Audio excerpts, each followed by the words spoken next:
Hello, everyone. Good evening, and welcome to this very how to say, spooky Friday evening.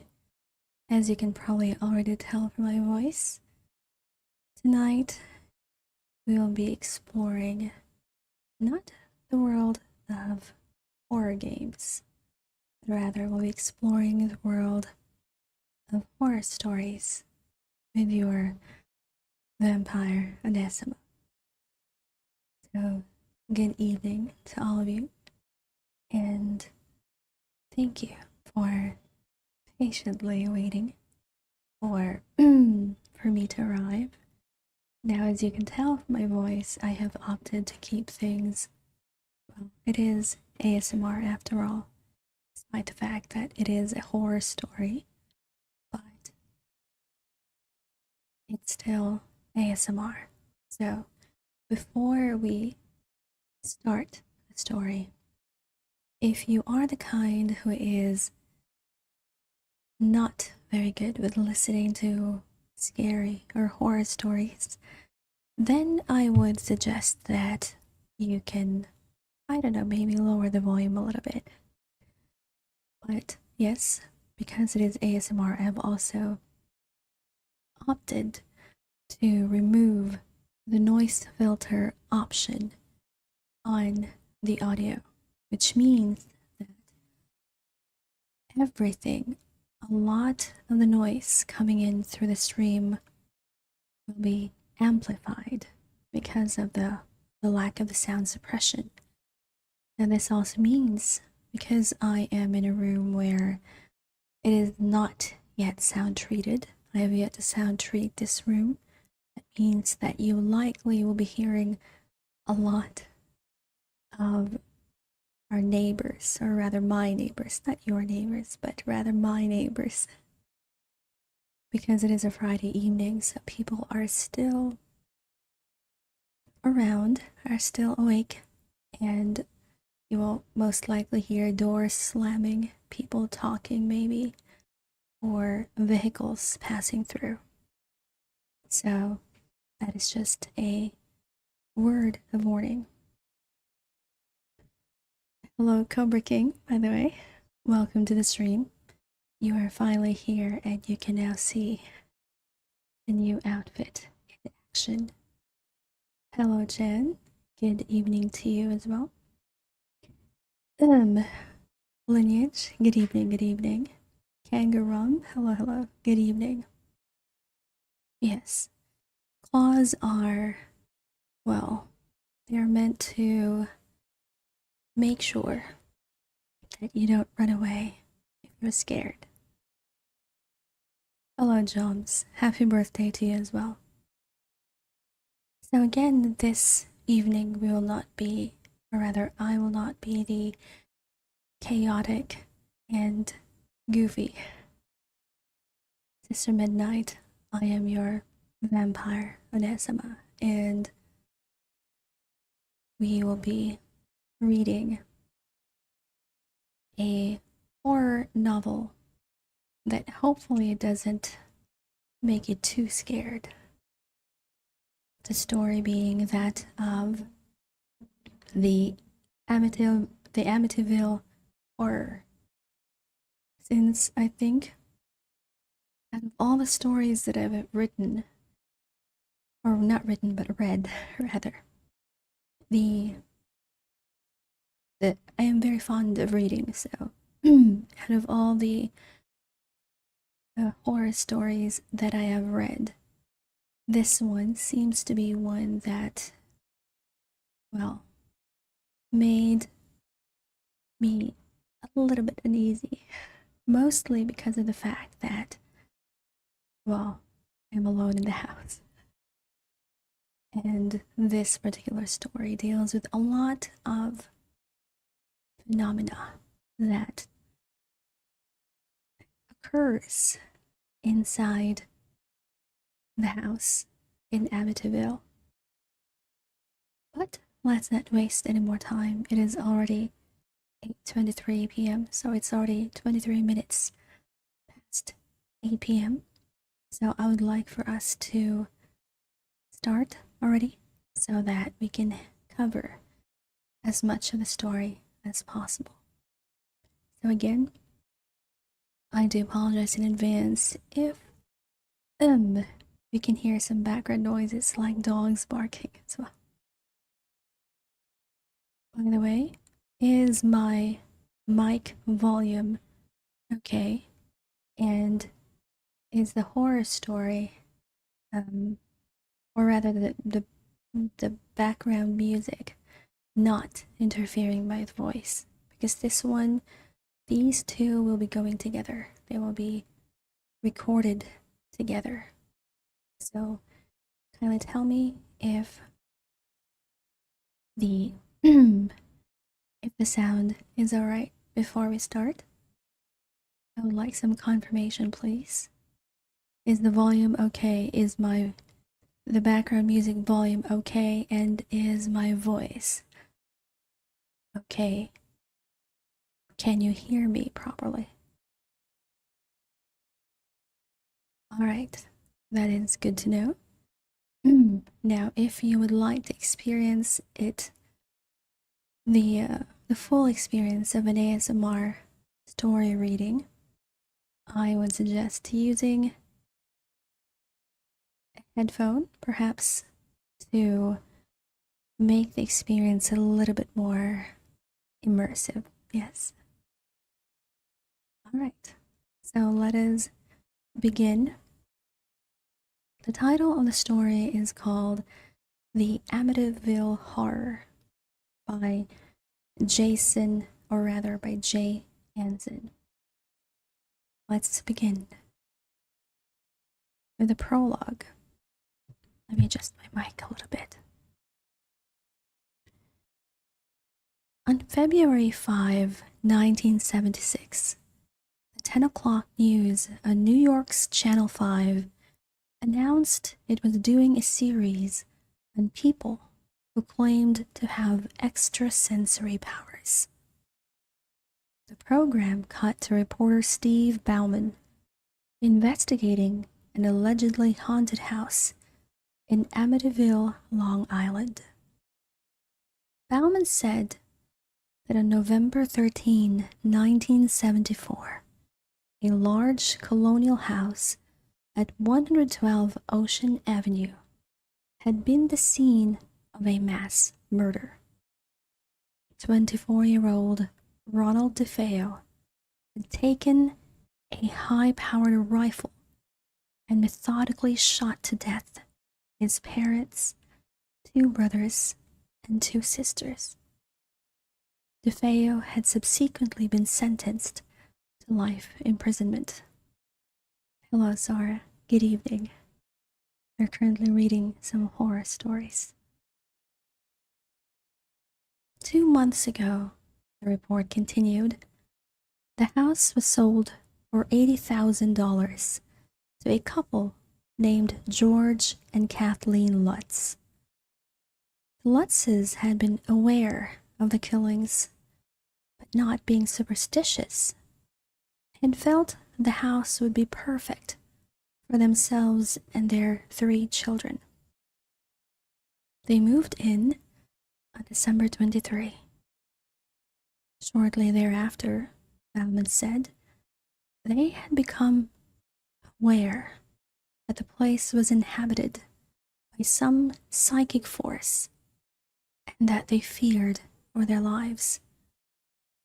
They talked of feeling the presence of some energy inside, some unnatural evil that grew stronger each day they remained. 4 weeks after they moved in, the Lutzes abandoned the house, taking only a few change of clothes. At present, they were staying with friends in an undisclosed location. But before they left, Channel 5 stated their predicament had become known in the area. They had consulted the police and a local priest, as well as a psychic research group. They reportedly told of strange voices seeming to come from within themselves, of a power which actually lifted Mrs. Lutz off her feet toward a closet behind which was a room not noted in any blueprints. Reporter Steve Bauman had heard of their claims. After doing some background research on the house, he discovered that tragedy had struck nearly every family inhabiting the place, as well as an earlier house built on the same site. The story of the Riz dealer. Well, listen to the story, Saucy Jose, and you will know if there is any rizzing being done here. The Channel 5 announcer went on to say that William Weber, the attorney representing Ronald DeFeo, had commissioned studies hoping to prove that some force influenced the behavior of anyone living at 112 Ocean Avenue. Weber claimed this force may be of natural origin and felt it might be the evidence he needed to win his client a new trial. On camera, Weber said he was aware that certain houses could be built or constructed in a certain manner so as to create some sort of electrical currents through some rooms based on the physical structure of the house. Again, the scientists said they are investing that. I forgot about the sound alert of the blurb. Let me just turn that off. I forgot to turn off the blurb. Let me just turn off the blurb and the sound alerts.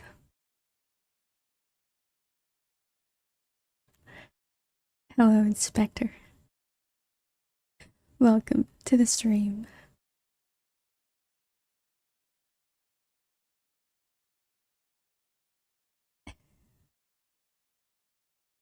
It was indeed turned on.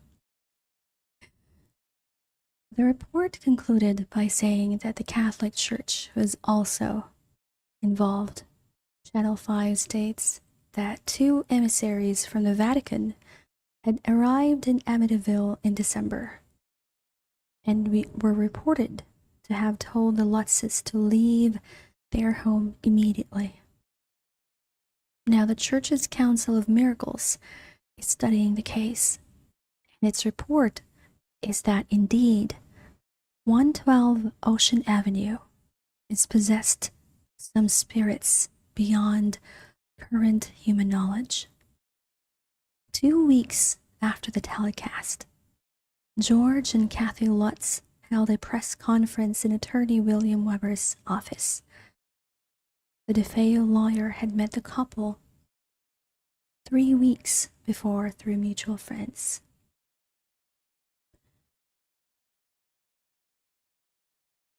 Indeed, that is true, Chan.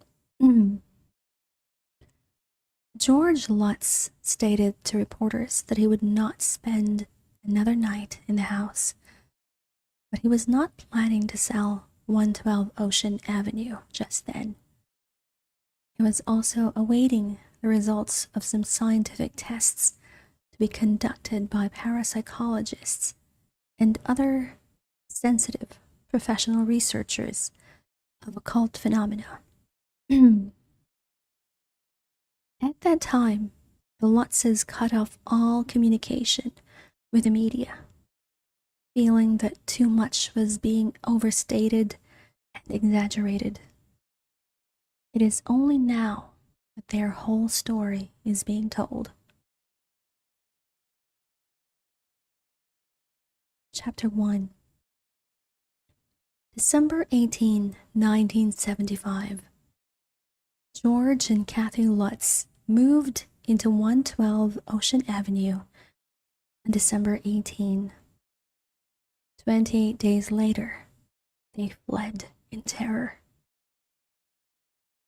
George Lee Lutz, 28, of Deer Park, Long Island, had a pretty good idea of land and home values. The owner of a land surveying company, William H. Parry, Inc., he proudly let everyone know that the business was a third-generation operation. His grandfather's, his father's, and now his. Between July and November, he and his wife, Kathleen, 30, had looked at over 50 homes on the island's south shore before deciding to investigate Amityville. None in the $30,000 to $50,000 range had yet met their requirements, that the house must be on the water and that it must be one to which they could move George's business. In the course of their search, George called the Conklin Realty office in Massapequa Park and spoke to broker Edith Evans. She said that she had a new house that she wanted to show them, and that she could take them through the place between 3 and 3:30. George made the appointment, and the broker, an attractive, warm woman, took them there at 3 in the afternoon. She was very pleasant and patient with the young couple. "I'm not sure if this is what you're looking for," she told George and Kathy, "but I wanted to show you how the other half of Amityville lives." The house at 112 Ocean Avenue is a big, rambling, 3-story affair with dark shingles and white trim. The lot on which it stands is 50 by 237, the 50 feet facing the front, so that as you look at the house from across the street, the entrance door is down the right side. With the property comes 30 feet of wooden bulkhead that stands against the Amityville River.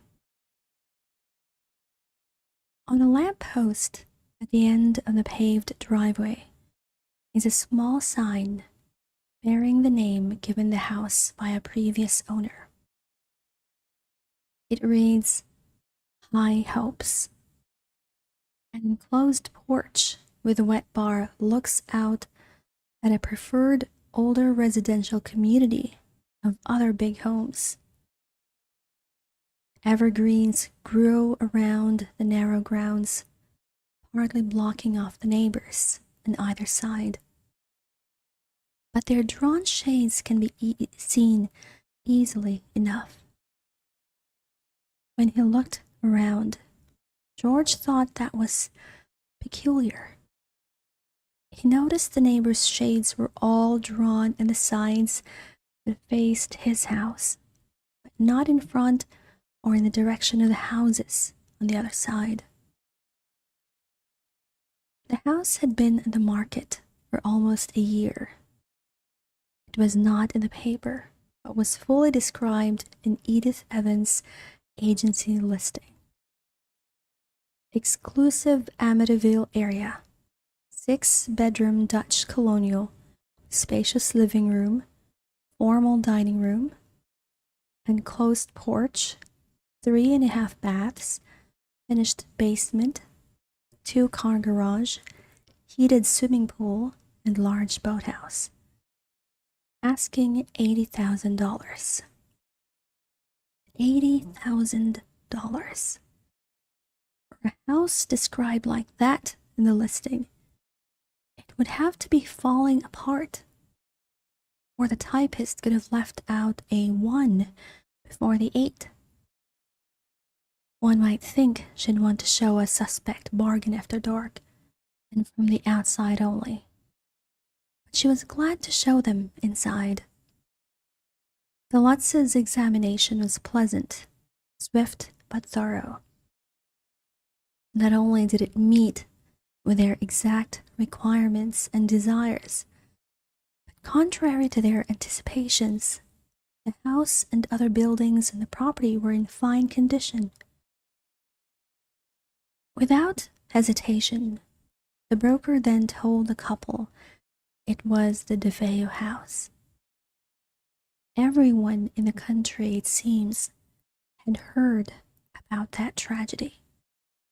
The 23-year-old Ronald DeFeo killing his father, mother, 2 brothers, and 2 sisters in their sleep on the night of November 13, 1974. Newspaper and television accounts had told of the police discovering the 6 bodies, all shot by a high-powered rifle. All, as the Lutzes learned months later, were lying in the same position, on their stomachs, with their heads resting on their arms. Confronted with this massacre, Ronald had finally confessed. It just started. It went so fast, I just couldn't stop. During his trial, his court-appointed attorney, William Weber, pleaded for his insanity. 4 months before the incident, the young man testified, I heard voices. Whenever I looked around, there was no one there. So it must have been God talking to me.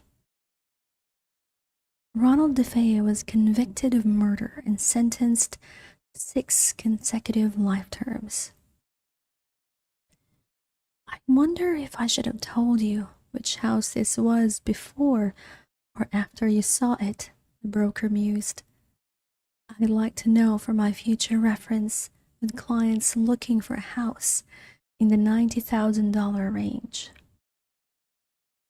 Clearly, she didn't feel the Lutzes would be interested in such an affluent property. But Kathy took one final look about the house, smiled happily, and said, It's the best we've seen. It's got everything we ever wanted. Obviously, she had never hoped to live in such a fine house. But George owed himself that if there was a way, this was the place he wanted his wife to have. The tragic history of 112 Ocean Avenue didn't matter to George, Kathy, or their 3 children. This was still the home they had always wanted. During the remainder of November and the early weeks of December, the Lutzes spent their evenings laying out plans for minor modifications to be made in the new house. George's surveying experience enabled him to rough out suitable layouts for the changes.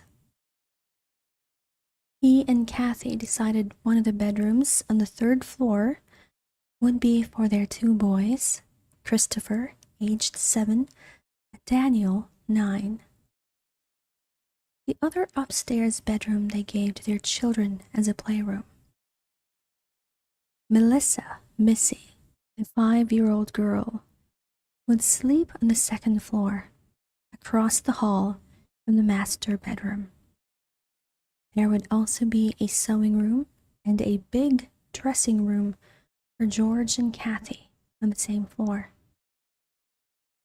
Chris, Danny, and Missy were all pleased with their room assignments.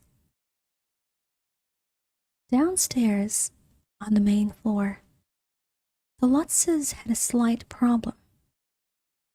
They didn't own any dining room furniture. They finally decided that, before the closing, George would tell the broker they'd like to purchase the dining room set left in storage by the DeFeos, along with the girls' bedroom set for Missy, a TV chair, and Ronald DeFeo's bedroom furniture. These things and other furnishings left in the house, like the DeFeo's bed, were not included in the purchase price. George paid out an additional $400 for these items. He also got for free 7 air conditioners, 2 washers, 2 dryers, and a new refrigerator and a freezer. There was a lot to be accomplished before moving day. In addition to the physical moving of all their belongings, there were complicated legal questions relative to the transfer of the title that required sifting and sorting out. The title to the house and property was recorded in the names of Ronald DeFeo's parents. It seemed Ronald, as the sole survivor, was entitled to inherit his parents' estate, regardless of the fact that he had been convicted of murdering them. None of the assets in the estate could be disposed of before being legally settled in probate court. It was a difficult legal maze that the executors had to travel, and more time was still needed to provide the proper legal administration of any transactions related to the house or property. Hello, Spectre Flows. Welcome to the stream. We are currently reading a horror story, the Amityville Horror. The Lutzes were advised that provisions could be devised to protect the legal interests of all concerned if the sale of the house was consummated. But to arrive at the proper procedure to accomplish this could take weeks or longer.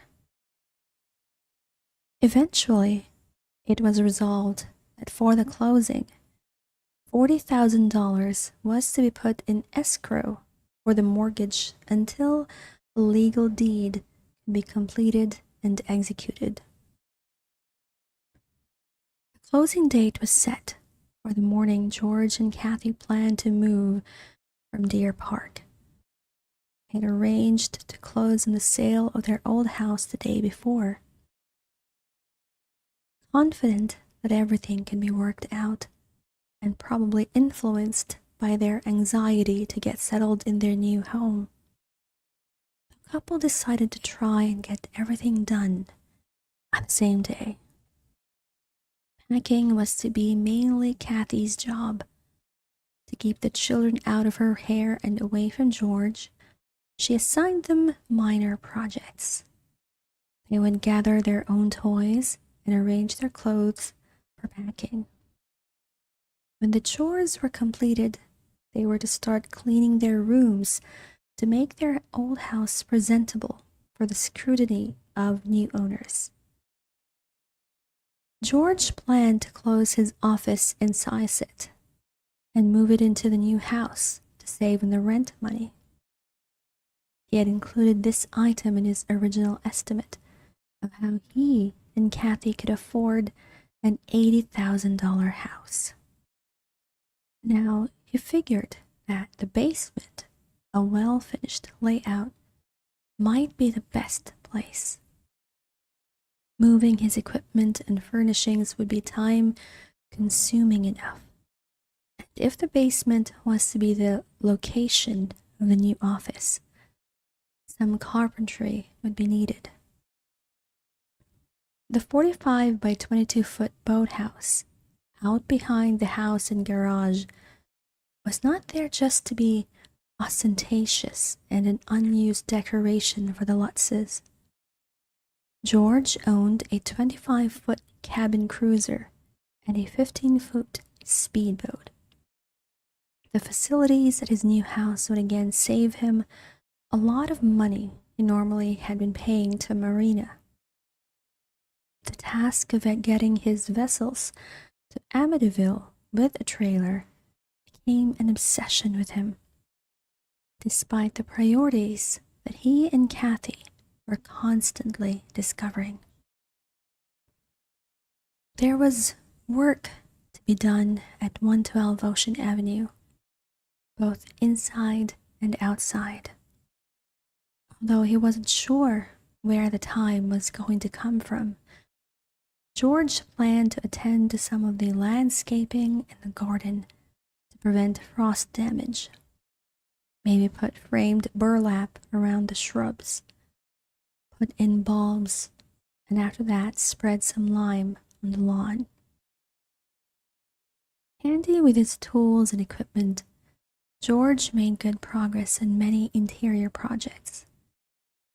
Now and then, pressed for time, he got his hopeful projects confused with his musts. He soon dropped everything to clean the chimney, then the fireplace. After all, Christmas was coming up. It was quite cold on the actual moving day. The family had packed the night before and slept on the floor. George was up early and single-handedly piled the first full load into the biggest U-Haul trailer he could rent, finishing in barely enough time to clean up and get to the closing with Kathy. At the legal ritual, the attorneys used up more than their usually allotted heretos, whereases, and parties of, and dealt each other long sheets of typewritten paper. The Lutz's lawyer explained that because of the impediments on the house, they did not have a clear title to the property, though they'd have the best that could be fashioned for their mortgage. But remarkably, the closing was all over a few minutes past noon. As they rushed from the office, their lawyers assured them they would have no problem and eventually would get proper ownership papers. At 1 o'clock, George rolled into the driveway of 112 Ocean Avenue, with a trailer crowded with their belongings and the DeFeo's refrigerator, washer, dryer, and freezer that had been in storage. Kathy followed with the children in the family van with their motorcycle in the back. 5 of George's friends, young men in their 20s and husky enough to help move bulky items, were waiting. Furniture, boxes, crates, barrels, bags, toys, bikes, motorcycles, and clothing were taken from the truck onto the patio at the rear of the house and into the garage. Then George walked to the front door, fumbling in his pockets as he went, searching for the key to the door. Irritated, he returned to the truck and thoroughly searched it before admitting to his assistants that he didn't have it. The broker was the only one with a key, and she had taken it with her as she left the closing. George called her, and she went back to her office to fetch it.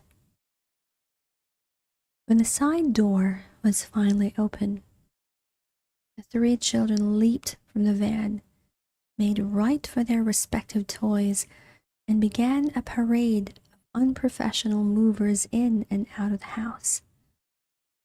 Kathy designated the destination of each parcel. It took time to maneuver furniture up the fairly narrow stairwell leading to the 2nd and 3rd floors. And by the time Father Mancuso arrived to bless the house, it was well after 1:30 p.m. Chapter 2, December 18. Father Frank Mancuso is not only a cleric. In addition to properly attending to his priestly duties, he handles clients in family counseling for his diocese. That morning, Father Mancuso had woken up feeling uneasy. Something was bothering him. He couldn't put his finger on it because he really didn't have any particular worries. In his own words, looking back, he can only explain it as a bad feeling.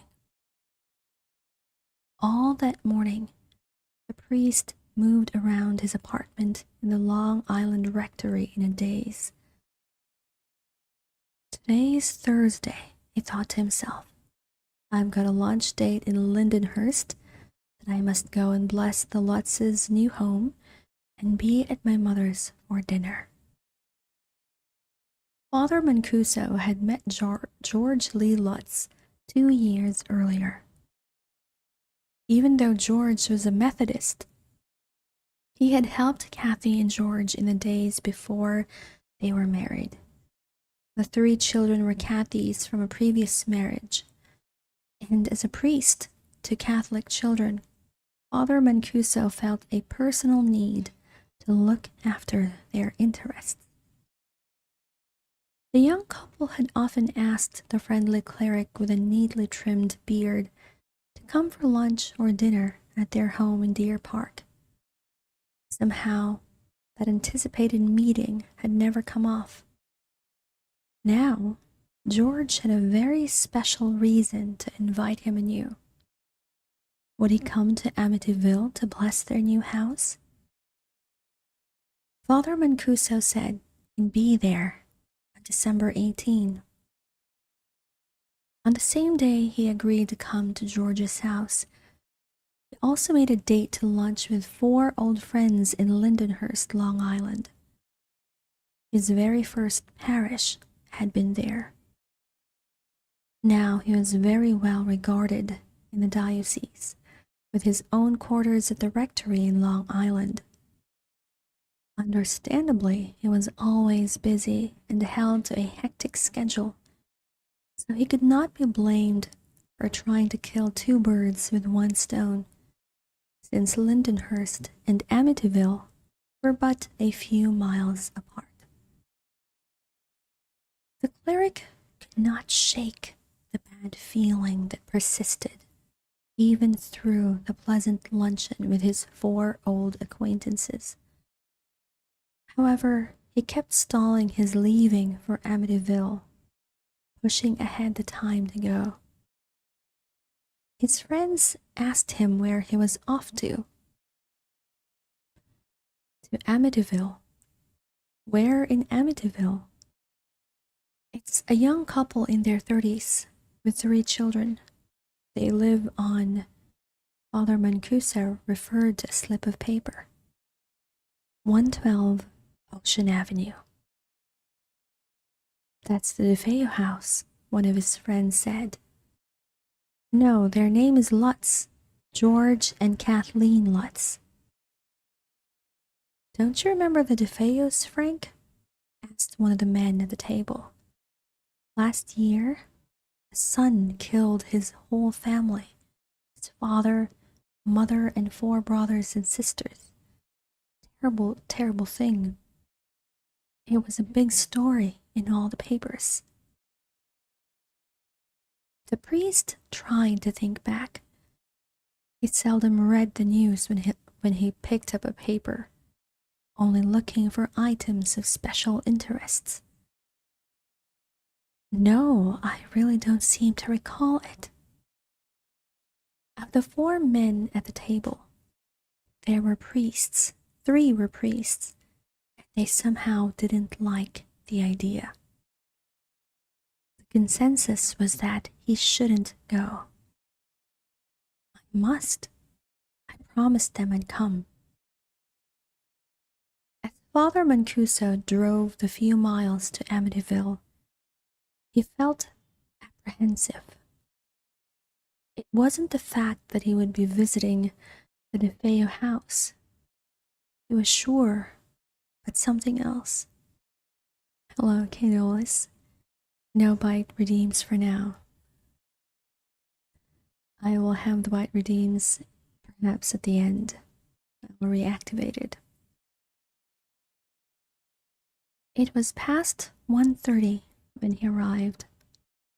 The Lutz's driveway was so cluttered He had to park his old tan Ford on the street.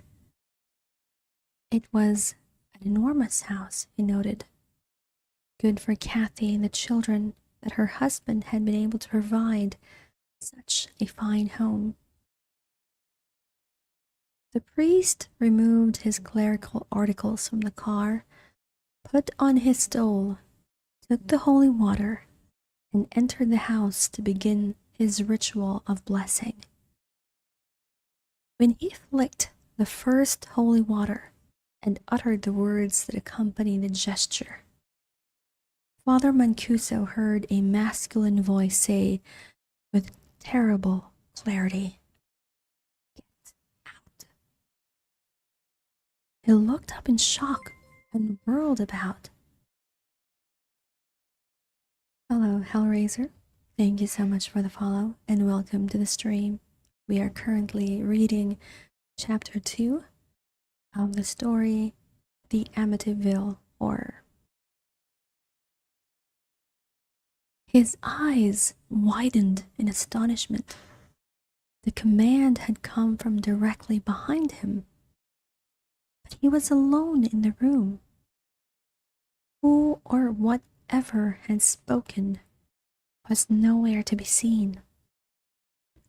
When he finished his ritual blessing, the priest didn't mention the incident to the Lutzes. They thanked him for his kindness, asked him to stay for supper, such as it would be for the first night. He politely refused, explaining that he planned to have dinner with his mother at her house in Nassau. She would be waiting for him. It was getting late, and he still had a bit of a drive. Kathy really wanted to thank Father Mancuso for his contribution to the occasion. George asked if he would accept a gift of money or a bottle of Canadian Club, but he quickly refused, stating he couldn't accept gratuities from a friend. Once in his car, Father Mancuso rolled down his window. Repeated thanks and well wishes were exchanged. But as he spoke to the couple, his expression turned serious. "By the way, George, I had lunch with some friends over in Lindenhurst before coming here. They told me that this was the DeFeo home. Did you know that?" "Oh, sure. I think that's why it's such a bargain." "It was in the market for a long time, but that doesn't bother us at all. It's got the best of everything." "Wasn't that a tragedy, Father?" said Kathy. "That poor family. Imagine all 6 murdered in their sleep." The priest nodded. Then, with repeated goodbyes from the 3 children, the family watched as he drove off to Queens. It was nearly 4 when George had completed the first unloading at 112 Ocean Avenue. He drove the U-Haul back to Deer Park and into his old driveway. As he opened the door to his garage, Harry, his dog, leaped out and would have made a getaway if he hadn't been snared by his head. The fast and sturdy half-Malamute, half-Labrador retriever had been left behind to guard the rest of the family's belongings. Now George took him into the truck with him. As Father Mancuso rode towards his mother's, he tried to rationalize what had happened to him in the Lutz's house. Who or what would say such a thing to him? After all his experiences in counseling now and again in his sessions, he encountered clients who reported hearing voices, a symptom of psychosis. But Father Mancuso was convinced of his own stability. His mother greeted him at her door and frowned. What's the matter with you, Frank? Don't you feel well? The priest shook his head. No, not too terribly. Go in the bathroom and look at your face. Looking at his reflection in the mirror, he saw two large black circles under his eyes that were so dark he thought they must be smears of dirt. He tried to wash them off with soap and water, but it didn't help. Back in Amityville, George took Harry to the dog compound next to the garage and chained him with a 20-foot steel lead. Now that it was after 6, George was almost exhausted and decided to leave the rest of his possessions in the truck, even though it was costing him $50 a day to rent the vehicle. He worked inside, placing most of the living room furniture in their approximate positions. Father Mancuso left his mother's home after 8, heading back to the rectory. On the Van Wyck Expressway in Queens, he found his car was literally being forced onto the right shoulder. He looked around quickly. There was no other vehicle within 50 feet of him. Shortly after driving back onto the highway and continuing on his way, the hood suddenly flew open, smashing back against the windshield. One of the welded hinges tore loose. The right door flew open. Frantically, Father Mancuso tried to brake the car. Then it stalled by itself. Shaken, he finally got to a telephone and reached another priest who lived near the expressway.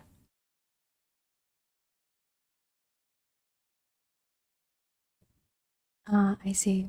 That's okay, I will change the title later.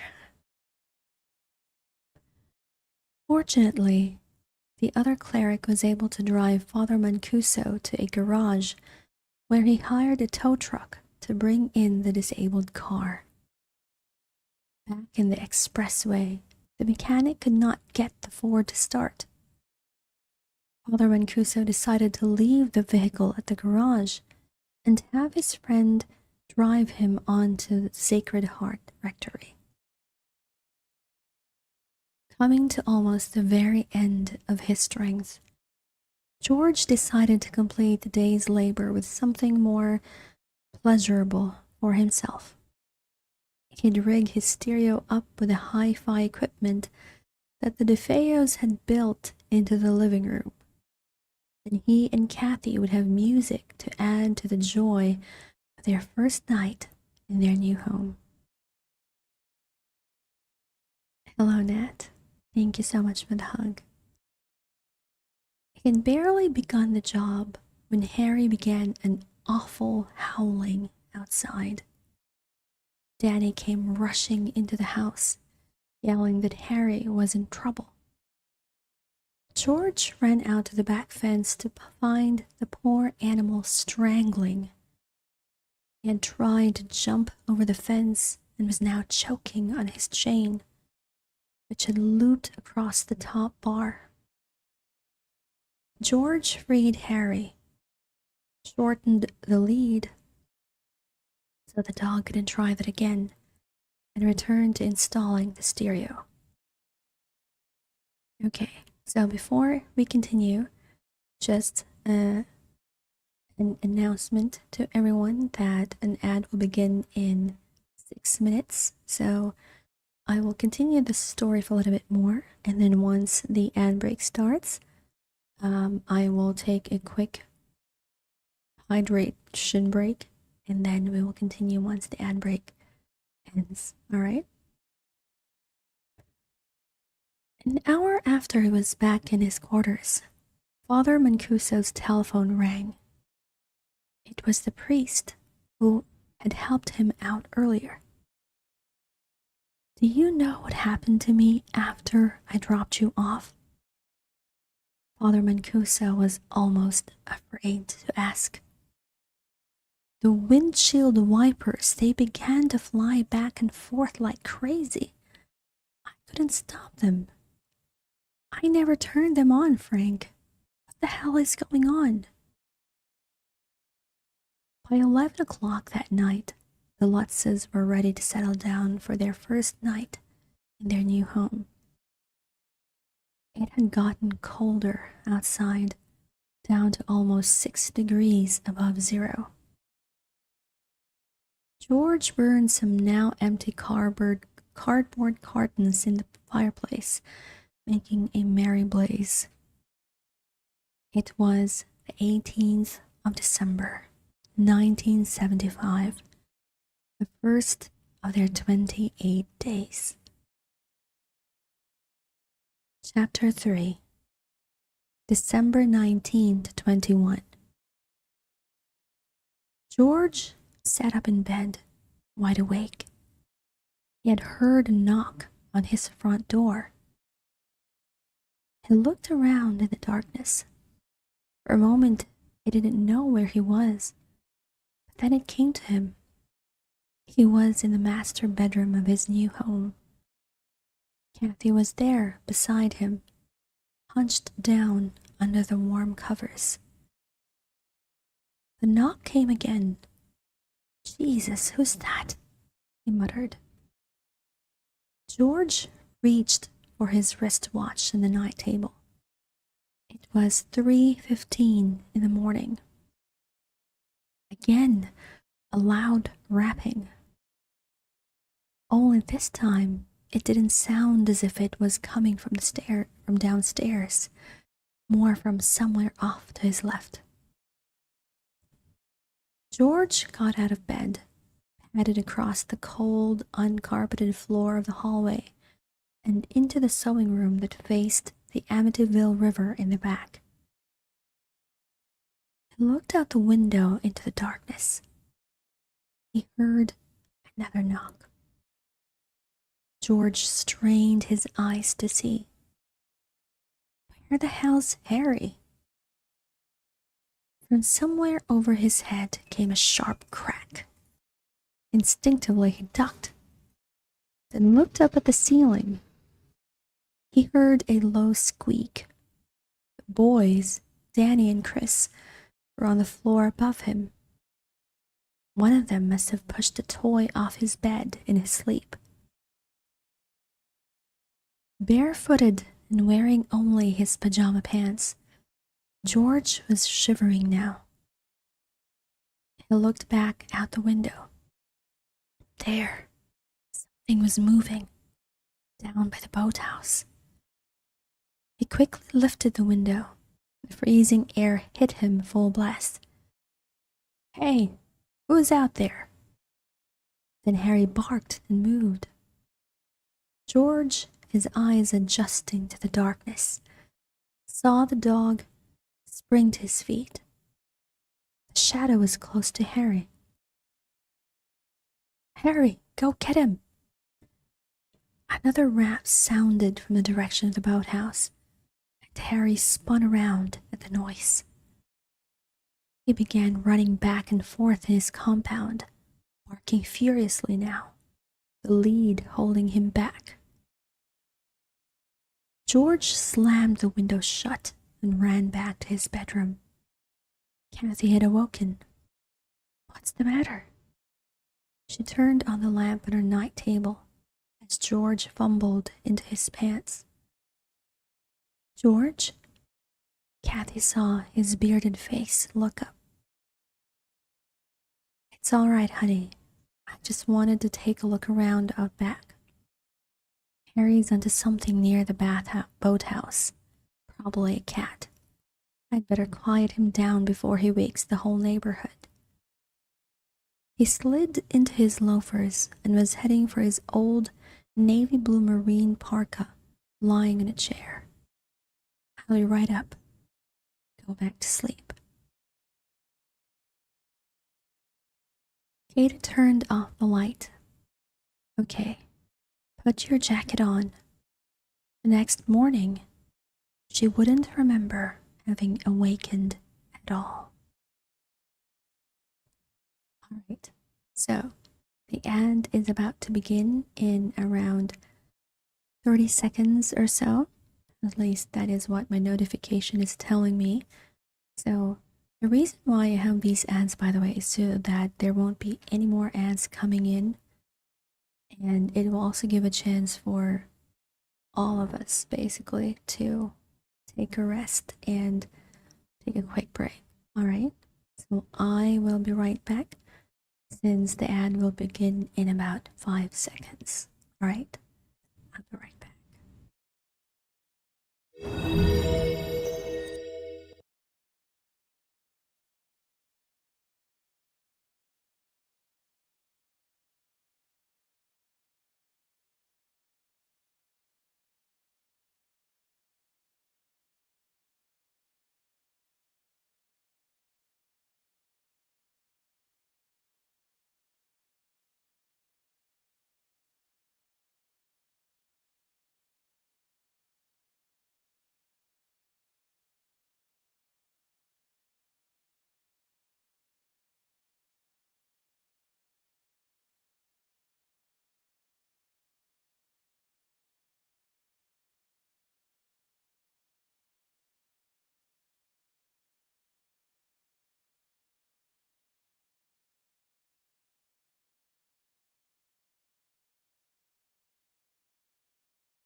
I have returned.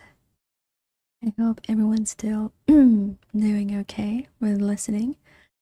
There are two things that could be happening right now. Either you are falling asleep while listening to the stories, or you are, well, being scared shitless. Or it can be both, really. So let us continue with our story. When George came out the kitchen door, Harry was still barking at the moving shadow. I see. Well, I'm glad that story has put you to sleep. Cobra kick and beans. There was a length of 2x4 lumber lying against the swimming pool fence. George grabbed it and ran toward the boathouse. He saw the shadow move. His grip tightened on the heavy stick. Another loud rap. Damn. George saw it was the door to the boathouse, open and swinging in the wind. I thought I'd locked that before. Harry barked again. Oh, shut up, Harry. Knock it off. A half hour later, George was back in bed, still wide awake. As an ex-Marine, not too many years out of the service, he was fairly accustomed to emergency wake-up calls. It was taking him time to turn off his inner alarm system.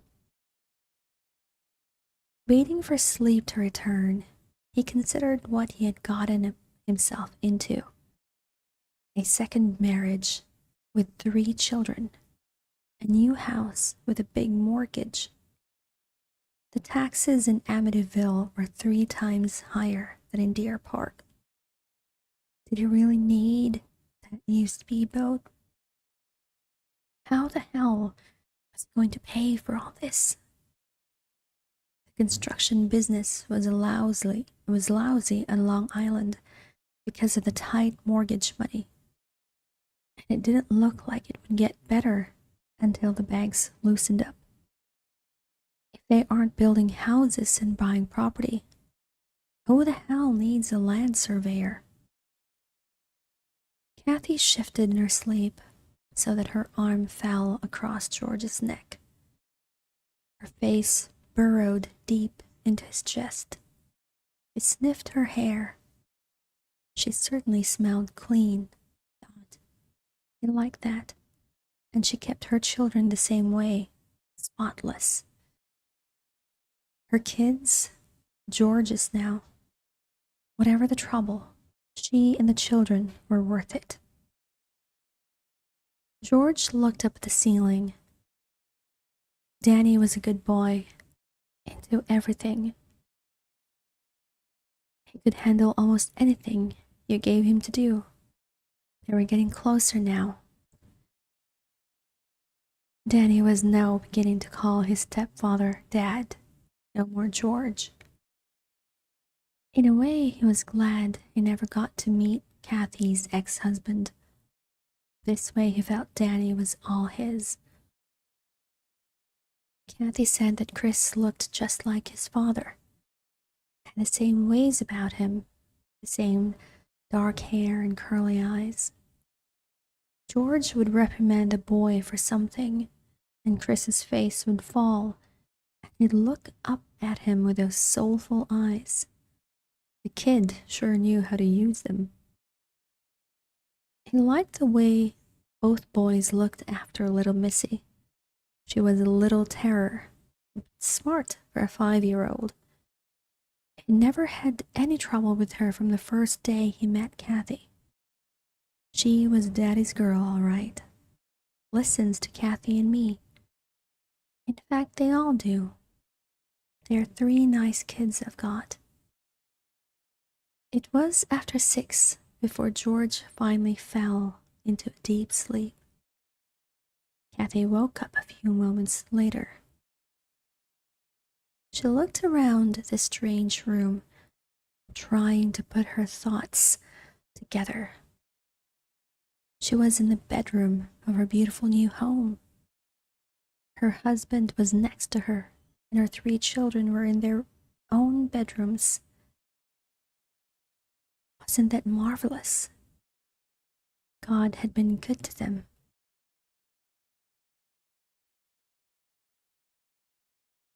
Hello, Bethardil. Welcome to YouTube. Kathy tried to slip easily from under George's arm. The poor man worked so hard yesterday, she thought, and today he's got more ahead of him. Let him sleep. She couldn't. She had too much to do in the kitchen, and she'd better get started before the kids got up. Downstairs, she looked around at her new kitchen. It was still dark outside. She turned on the light. Boxes of her dishes, glasses, and pots were piled up all over the floor and sink. Chairs were still sitting on top of the dinette table. But she smiled to herself. The kitchen was going to be a happy room for her family. It might just be the place for her transcendental meditation, which George had been practicing for 2 years, Kathy 1. He had been into TM ever since the breakup of his first marriage, when he had been attending sessions of group therapy. Out of that grew his interest in meditation.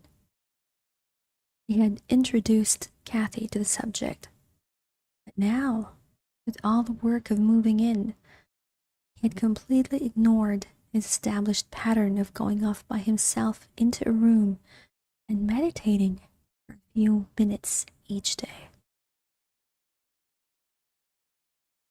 Kathy washed out her electric percolator, filled it, plugged it in, and lit her first cigarette of the day. Hello, Yuli. Yes, they kind of look like scissor hands, do they not? But they are actually very sharp claws that might draw blood. So I would advise not coming too close to this vampire, yes? Drinking coffee, Kathy sat at the table with a pad and pencil, making notes for herself on the jobs to be done around the house. Are you sure about that, Yuli? Today was the 19th, a Friday. The kids would not go to their new school until after the Christmas holidays. Christmas. There was so much still to do. Kathy sensed someone was staring at her. Startled, she looked up and over her shoulder. Her little daughter was standing in the doorway. Mitzi, it scared me half to death. What's the matter? What are you doing up so early? The little girl's eyes were half closed. Her blonde hair hung across her face. She looked around as if not understanding where she was. I want to go home, Mama. You are home, Missy. This is their new home. Come here. Missy shambled over to Kathy and climbed up on her mother's lap. The 2 ladies of the house sat there in their pleasant kitchen, Kathy rocking her daughter back to sleep. George came down after 9. By that time, the boys had already finished their breakfast and were outside, playing with Harry, investigating everything. Missy was asleep again in her room. Kathy looked at her husband, whose big frame filled the doorway. She saw he hadn't shaved below his jawbone, and that his dark blonde hair and beard were still uncombed. That meant he hadn't showered. What's the matter? Aren't you going to work? Thank you, by the way, Yuli, for the follow, and welcome to the stream. We are currently reading the story Amityville Horror. George sat down wearily at the table. Nope, I still have to unload the truck and get it back to Deer Park. We blew an extra $50 by keeping it overnight. He looked around, yawning, and shivered. It's cold in here. Don't you have the heat on? My apologies for the vehicles. Apparently, this is the time that a lot of vehicles actually are deciding that now is the time to actually go around the neighborhood. Motorcycles, from the sound of it. I believe they think that this is the perfect time to be going around the neighborhood at night with noisy motorcycles. Yes. The boys ran past the kitchen door, yelling at Harry. George looked up. What's the matter with those two? Can't you keep them quiet, Kathy? She turned from the sink. Well, don't bark at me. You're their father. You know. You do it. George slapped his open palm down on the table. Hello, Nex. Welcome, welcome. Yes, you're reading some spooky horror story.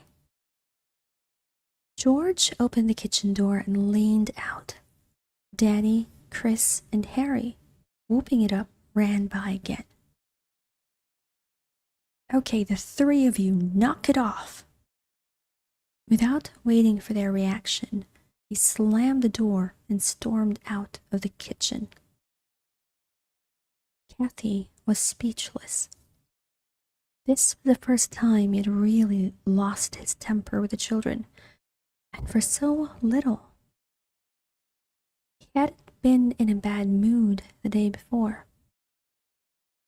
George unloaded the U-Haul by himself and drove it back to Deer Park with his motorcycle in the rear so that he could get back to Amityville.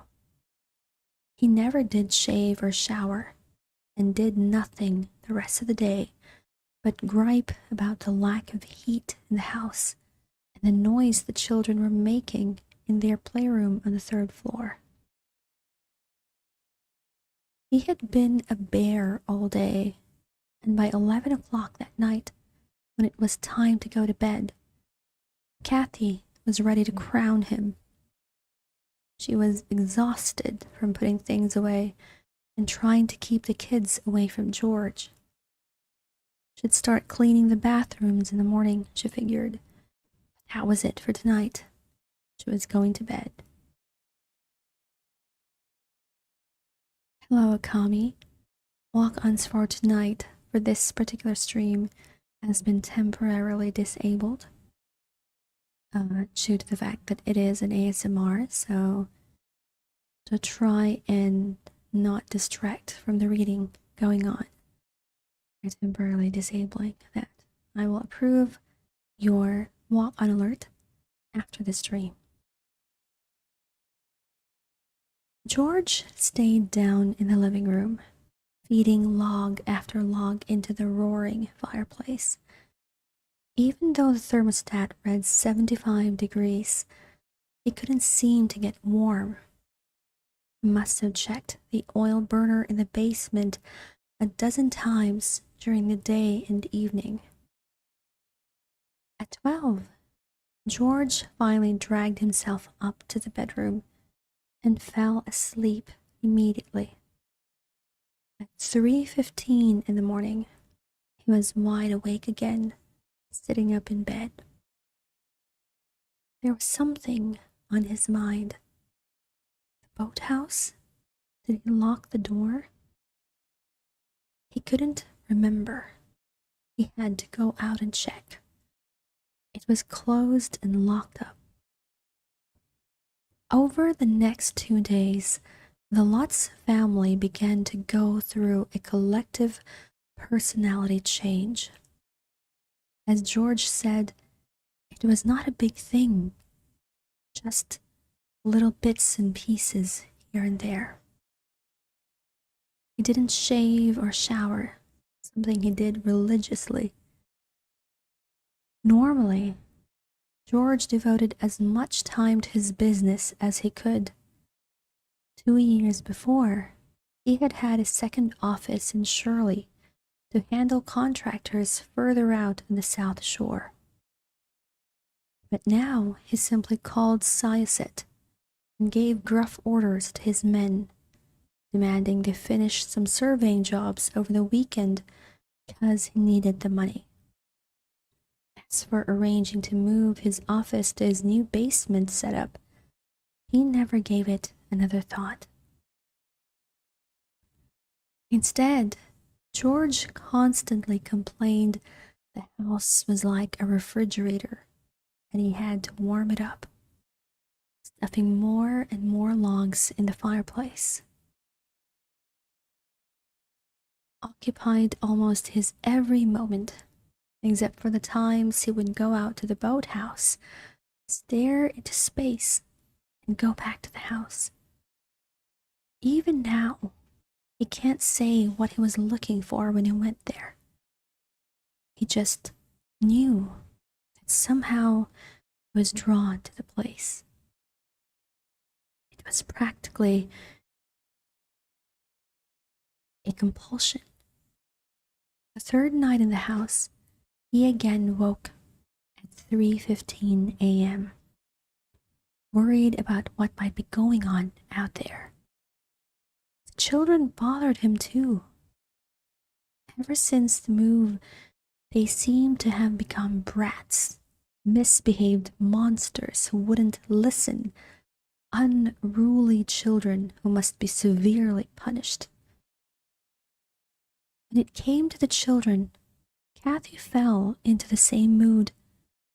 She was tense from her strained relationship with George and from the efforts of trying to put her house in shape before Christmas. On their fourth night in the house, she exploded and together with her husband beat Danny, Chris, and Missy with a strap and a large, heavy wooden spoon. The children had accidentally cracked a pane of glass in the playroom's half-moon window.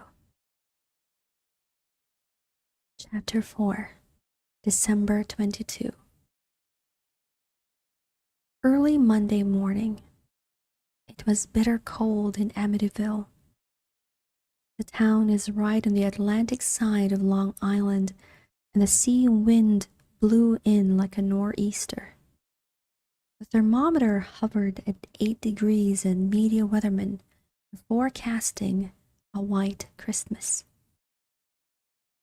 Inside 112 Ocean Avenue, Danny, Chris, and Missy Lutz were up in the playroom, slightly subdued from the whipping the night before. George had still not gone to his office and was sitting in the living room, adding more logs to a blazing fire. Kathy was writing at her dinette table in the kitchen nook. As she worked over a list of things to buy for Christmas, her concentration wandered. She was upset about having hit the children, particularly about the way George and she had gone about it. There were many gifts the Lutz family still hadn't bought, and Kathy knew she had to go out and get them. But since they had moved in, she never had any desire to leave the house.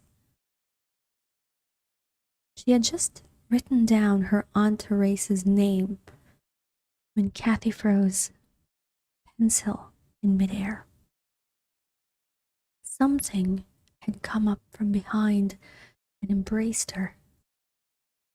Then it took her hand and gave it a pat. touch was reassuring and had an inner strength to it. Kathy was startled, but not frightened. It was like the touch of a mother giving comfort to her daughter. Kathy had the impression of a woman's soft hand resting on her own. "Mommy, come up here quick!" It was Chris calling from the third-floor hallway. Kathy looked up. The spell was broken. The touch was gone. She ran up the stairs to her children. They were in the bathroom, looking into the toilet. Kathy saw the inside of the bowl was absolutely black, as though someone had painted it from the bottom to the edge, just below the rim. She pushed the handle, flushing water against the sides. The black remained. Kathy grabbed toilet paper and tried vainly to rub off the discoloration. "I don't believe it. I just scrubbed this yesterday with Clorox." She turned accusingly to the children. "Did you throw any paint in here?" "Oh no, Mama," all three chorused. Kathy was fit to be tied. The incident in the breakfast nook was forgotten. She looked into the sink and bathtub, but they were still gleaming from her scouring. She turned on the faucets. Nothing but clear running water. Once more, she flushed the toilet, not really expecting the horrible black color to disappear. She bent down and looked around the base to see if anything was leaking through to the inside of the bowl. Finally, she turned to Danny. "Get the Clorox from my bathroom. It's in the little closet under the sink." Missy started to go. "Missy, you stay here. Let Danny get it." The boy left the bathroom. "And bring the scrub brush too," Kathy called after him. Chris searched his mother's face, his eyes watering. "I didn't do it. Please don't hit me again." Kathy looked at him, thinking of the terrible night before. "No, baby, it wasn't your fault. Something's happened to the water, I think. Maybe some oil backed up the line. Didn't you notice it before?" "I had to go. I saw it first," growled Missy. "Uh-huh. Well, let's see what the Clorox does before I call your father and he—" "Mama, Mama!" The cry came down from the hall. Kathy leaned out the bathroom doorway. "What is it, Danny?" "I said it's under the sink." "No, Mama, I found it. But the black's in your toilet too, and it stinks in here." Kathy's bathroom door was at the far end of her bedroom. Danny was standing outside the bedroom, holding his nose, when Kathy and the other two children came running down.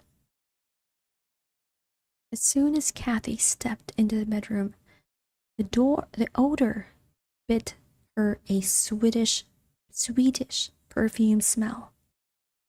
She stopped, sniffed, and frowned. "What the hell is that? That isn't my cologne." But when she entered her bathroom, she was struck by a completely different odor, an overpowering stench. Kathy gagged and started to cough, but before she ran, caught a glimpse of her toilet bowl.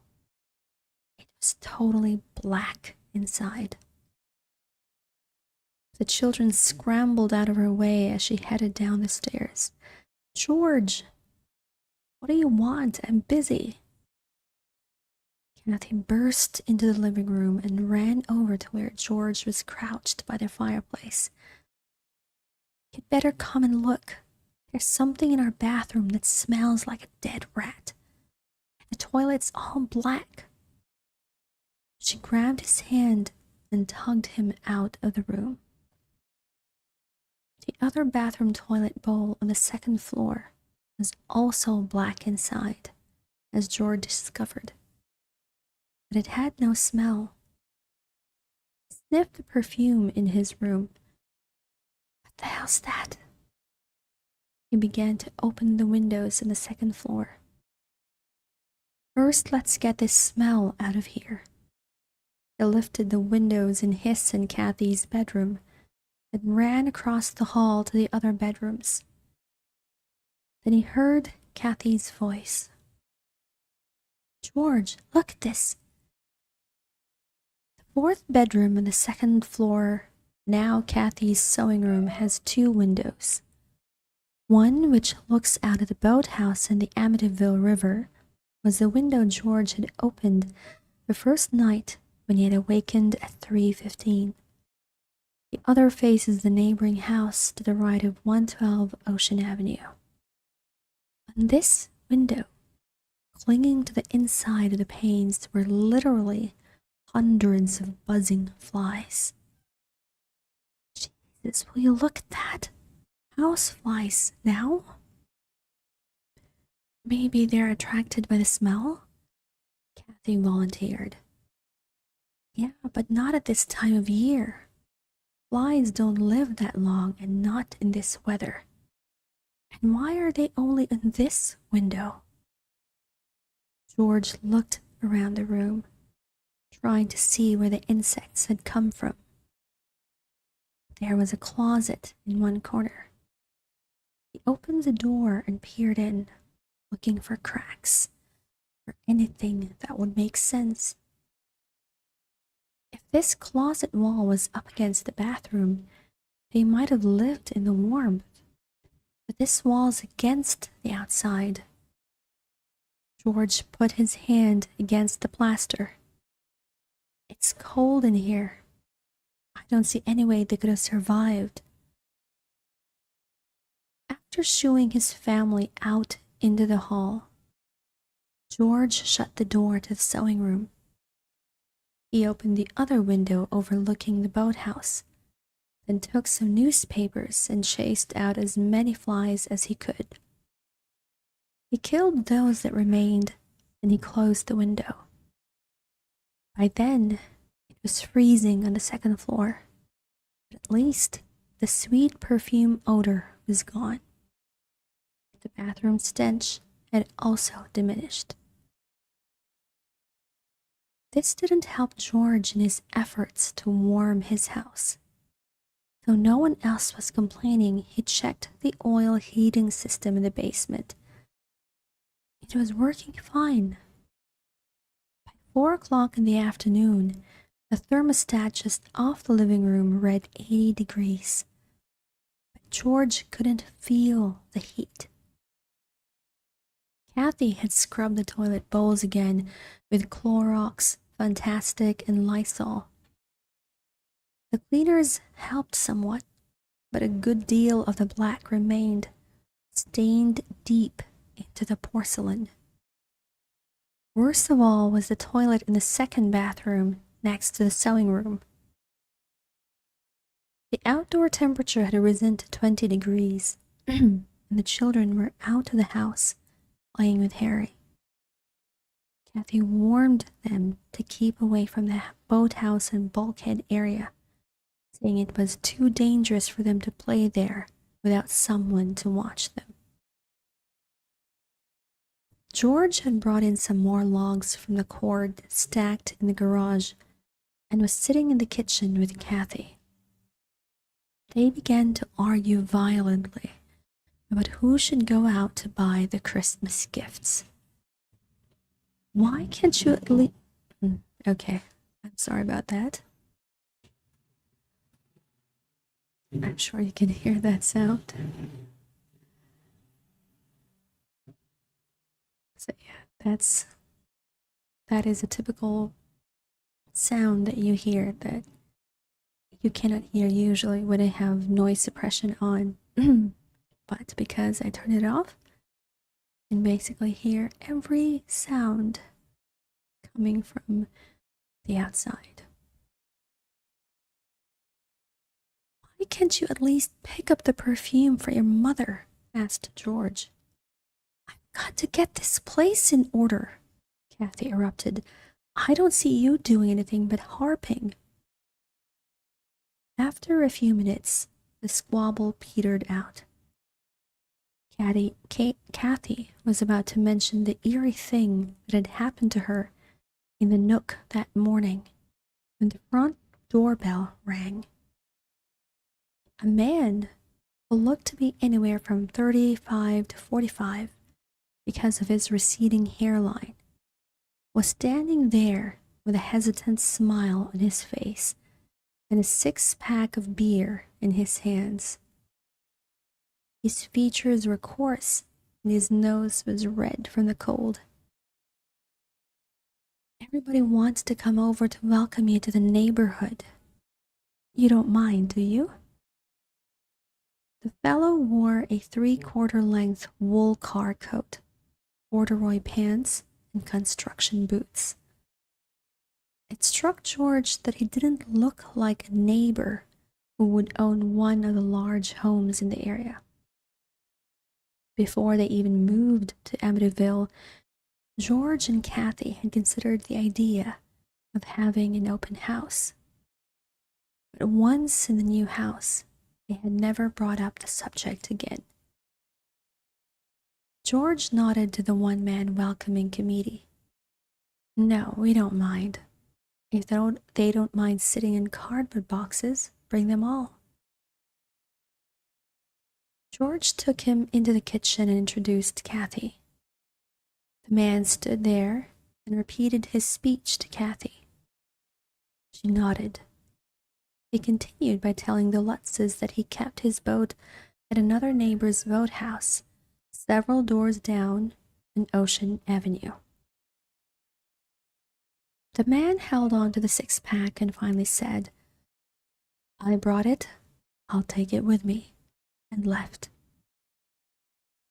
George and Kathy never found out his name. They never saw him again. That night, when they went to bed, George made his usual check of all the doors and windows, latching and locking inside and out. So when he woke once more at 3:15 in the morning and gave in to the urge to look downstairs, he was stunned to find the 250-pound wooden front door wrenched wide open, hanging from one hinge. Chapter 5, December 23. Kathy awoke to the noise of George wrestling with a wrecked front door. When she felt the chill in the house, she threw on a robe and ran downstairs to see her husband trying to force the heavy wooden slab back into its frame. What happened? I don't know, George answered, finally forcing the door closed. This thing was wide open, hanging on one hinge. Here, look at this. He pointed to the brass lock plate. The doorknob was twisted completely off-center. The metal facing was bent back as though someone had tried to pry it open with a tool, but from the inside. Someone was trying to get out of the house, not in. I don't understand what's going on around here, George muttered, more to himself than Kathy. I know I locked this door before I went upstairs. To open the door from in here, all you had to do was turn the lock. Is it the same way outside? Kathy asked. No, there's nothing wrong with the knob or the outside plate. Somebody's need an awful lot of strength to pull away a door this heavy and tear it off one of the hinges. Maybe it was the wind, George, Kathy offered hopefully. It seems to get pretty strong out there, you know? There's no wind in here, much less a tornado. Somebody or something had to do this. Let's just looked at one another. Kathy was the first to react. The kids! She turned and ran up the stairs to the second floor and into Missy's bedroom. A small light in the shape of Yogi Bear was plugged into the wall near the bottom of the little girl's bed. In its feeble glow, Kathy glimpsed the form of Missy lying in her stomach. Missy, Kathy whispered, leaning over the bed. Missy whimpered and turned over onto her back. Kathy let out a sigh of relief and tucked the covers up under her daughter's chin. The cold air that had come in while the front door was open and made even this room very chilly. She kissed Missy in the forehead and silently slipped out of the room, heading for the third floor. Danny and Chris were sleeping soundly. Both were on their stomachs. Later, when I thought about it, Kathy says, that was the first time I could ever remember the children sleeping in that position, particularly all three on their stomachs at the same time. I even remember I was almost going to say something to George, that it was kind of strange.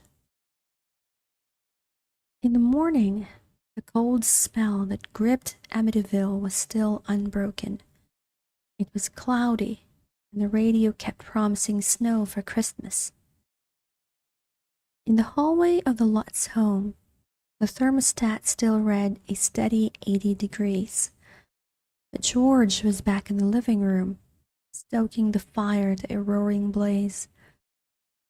He told Kathy he just couldn't shake the chill from his bones, and he didn't understand why she and the children didn't feel that way too.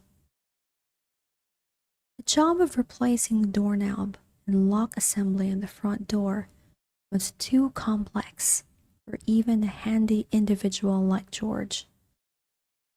The local locksmith arrived about 12, as he'd promised. He made a long, slow survey of the damage inside the house, and then gave George a peculiar look, but offered no explanation as to how something like this could have possibly happened. He finished the job quickly and quietly.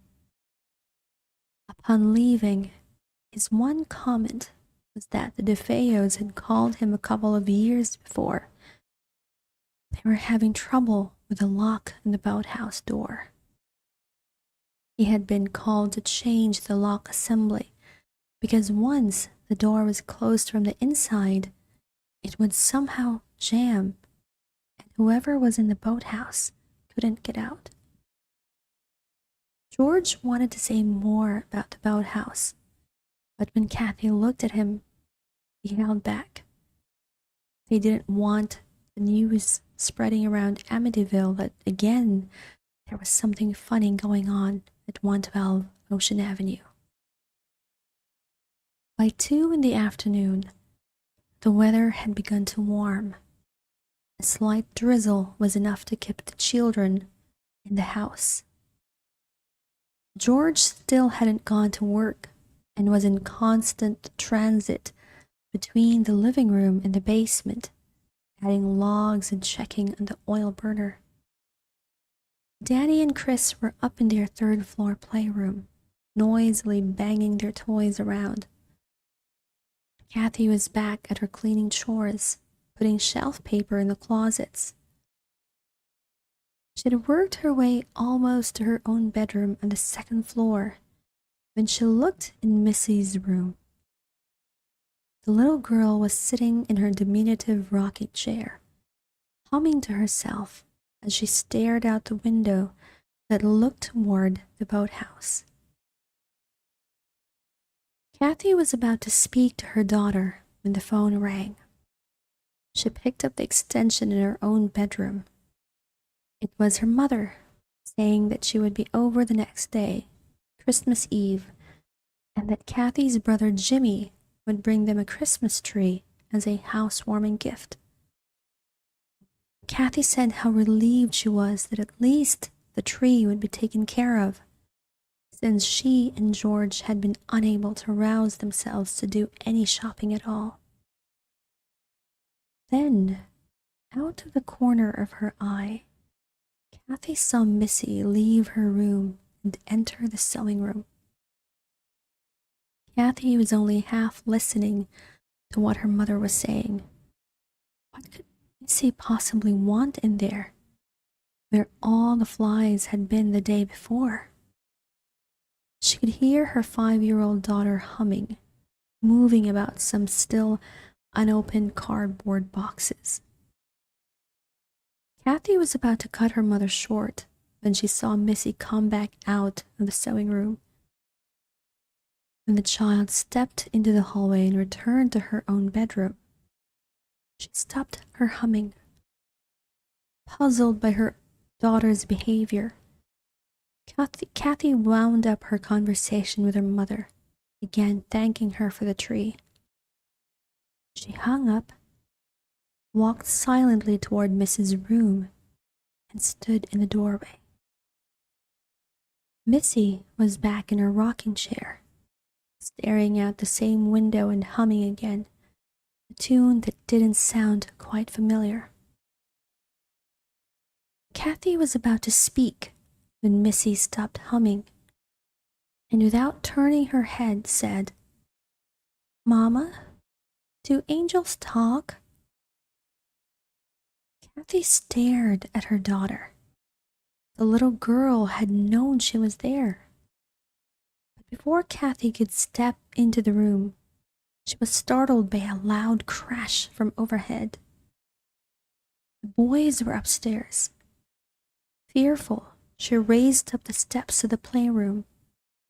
Danny and Chris were rolling on the floor, locked in each other's arms, punching and kicking each other.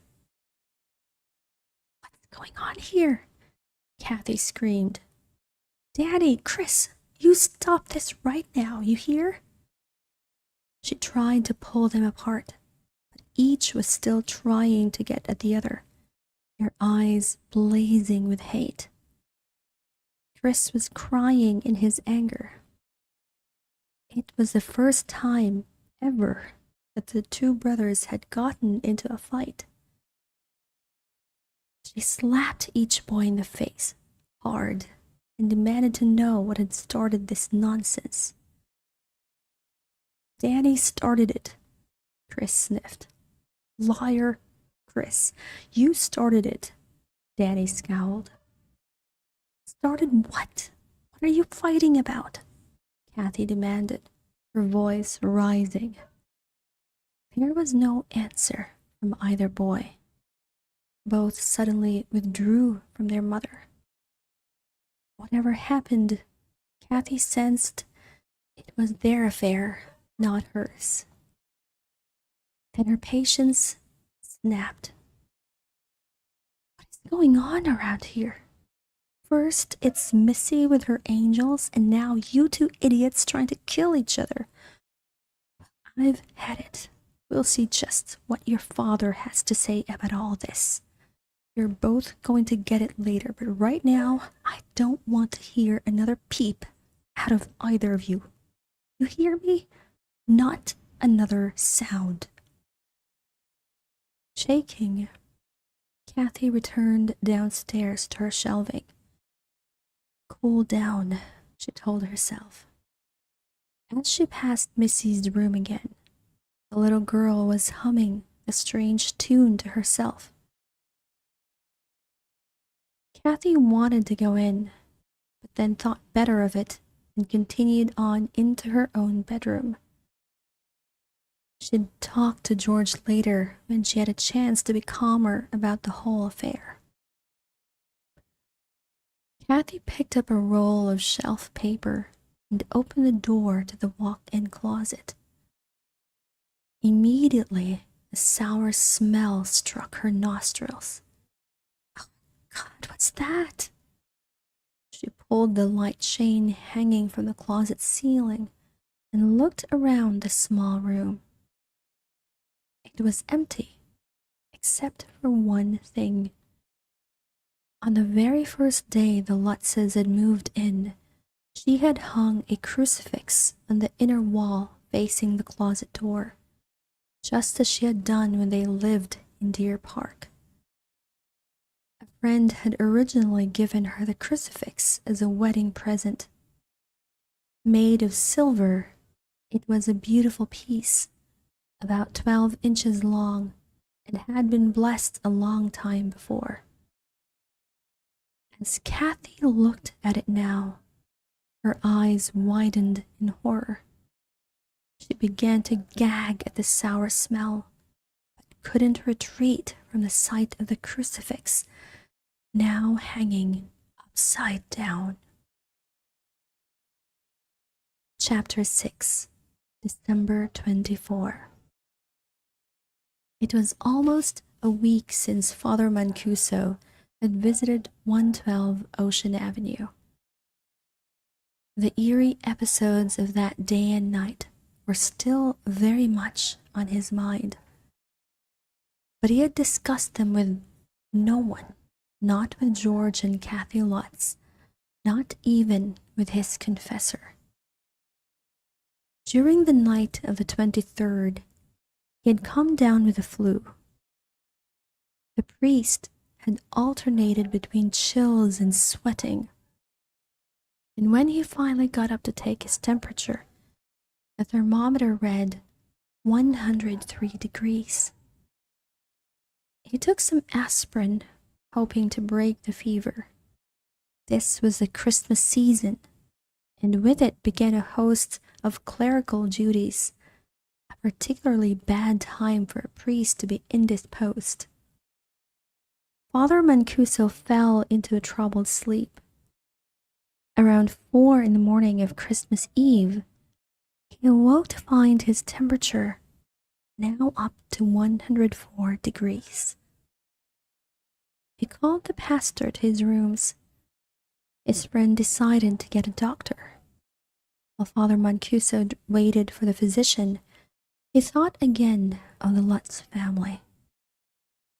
There was something he couldn't quite put his finger on. He kept envisioning a room he believed to be on the second floor of the house. His head swam, but the priest could see it clearly in his mind. It was filled with unopened boxes when he had blessed the home, and he remembered he could see the boathouse from its windows. Father Mancuso recalls that while ill in bed, he used the word evil to himself, but thinks the high fever might have been playing tricks with his imagination. He also remembers he had an urge, bordering an obsession, to call the Lutzes and warn them to stay out of that room at all costs. Hello, Cansit. Welcome to the stream, and thank you for that raid that you did last time, though it was already, well, quite late since we had already ended the stream, but thank you nonetheless.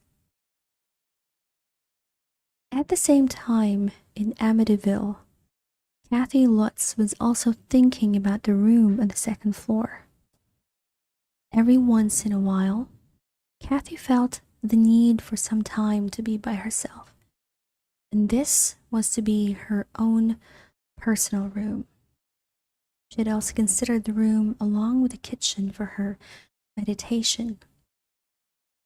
That third bedroom on the second floor would also serve as a dressing room and storage place for her and George's growing wardrobes. Among the cartons in the sewing room were boxes of Christmas ornaments that she had accumulated over the years. It was time to unwrap the balls and lights, get them ready to put on the tree her mother and brother had promised to to bring over that evening. After lunch, Kathy asked Danny and Chris to bring the cartons down to the living room. George was more interested in his fireplace logs and only half-heartedly worked on the Christmas lights, testing the many colored bulbs and disentangling their wires. Hello, Sakura. Good evening. For the next few hours, Kathy and the children were busy unwrapping tissue paper that enclosed the delicate, bright-colored balls, little wooden and glass angels, Santas, skaters, ballerinas, reindeer, and snowman that Kathy had added to each year as the children grew up. Each child had his own favorite ornaments and tenderly placed them on towels Kathy had spread on the floor. Some dated back to Daddy's first Christmas, but today the children were admiring an ornament that George had brought to his new family. It was an heirloom, a unique galaxy of crescents and stars wrought in sterling silver and encased in 24-karat gold. There was a fixture in the back of the 6-inch ornament that let one attach it to a tree. Crafted in Germany more than a century before, it had been given to George by his grandmother, who in turn had received it from her own grandmother. The doctor had come and gone from the rectory. He confirmed that Father Mancuso did indeed have the flu and advised the ailing priest to remain in bed for a day or so. The fever was in his system and could remain high for another 24 hours. Father Mancuso chafed the idea of remaining idle. He had so much work to do. He agreed that upcoming items in his busy calendar could be put off for a week, but some of his clients in counseling could not afford the same kind of postponement. Nevertheless, both the physician and the pastor insisted that Father Mancuso would only prolong his illness if he insisted upon working or leaving his apartment. There was one thing he could still do, however, and that was to call George Lutz. The bad feeling he had about the second-floor room remained, and it made him as restless as his fever. When he finally made the call, it was 5 p.m. Danny answered the telephone and ran to get his father. Kathy was surprised by the call, but not George. Sitting by the fireplace, he had been thinking about the priest all day. George had felt an urge to call Father Mancuso, but couldn't decide just what he wanted to say. He was sorry to hear of Father Mancuso's flu and asked if there was anything he could do. Assured there was nothing any man could do to relieve the priest's discomfort, George began to speak of what was happening at the house. At first, it was a light conversation. George told Father Mancuso about bringing down the ornaments to trim the Christmas tree that Jimmy, his brother-in-law, would be delivering at any moment. Father Mancuso interrupted George. I have to talk to you about something that's been on my mind. Do you know the room on your second floor that faces the boathouse? The one where you had all those unopened boxes and cartons? Sure, Father. It's going to be Kathy's sewing room and meditation room. I get a chance to fix it up. Hey, you know what we found in there the other day? Flies. Hundreds of house flies. Can you imagine it? in the middle of winter. George waited for the priest's reaction. He got it. Okay, so we have approximately 40 seconds before the next ad break begins. So we are going to take our next, I guess, bathroom and water break in order uh, to hydrate my throat as we continue the succeeding chapters of the story. I hope you guys are still okay listening to the story and it's not too scary. I would redeem hydrate, but exactly. The Ori Sakura. Okay, I believe the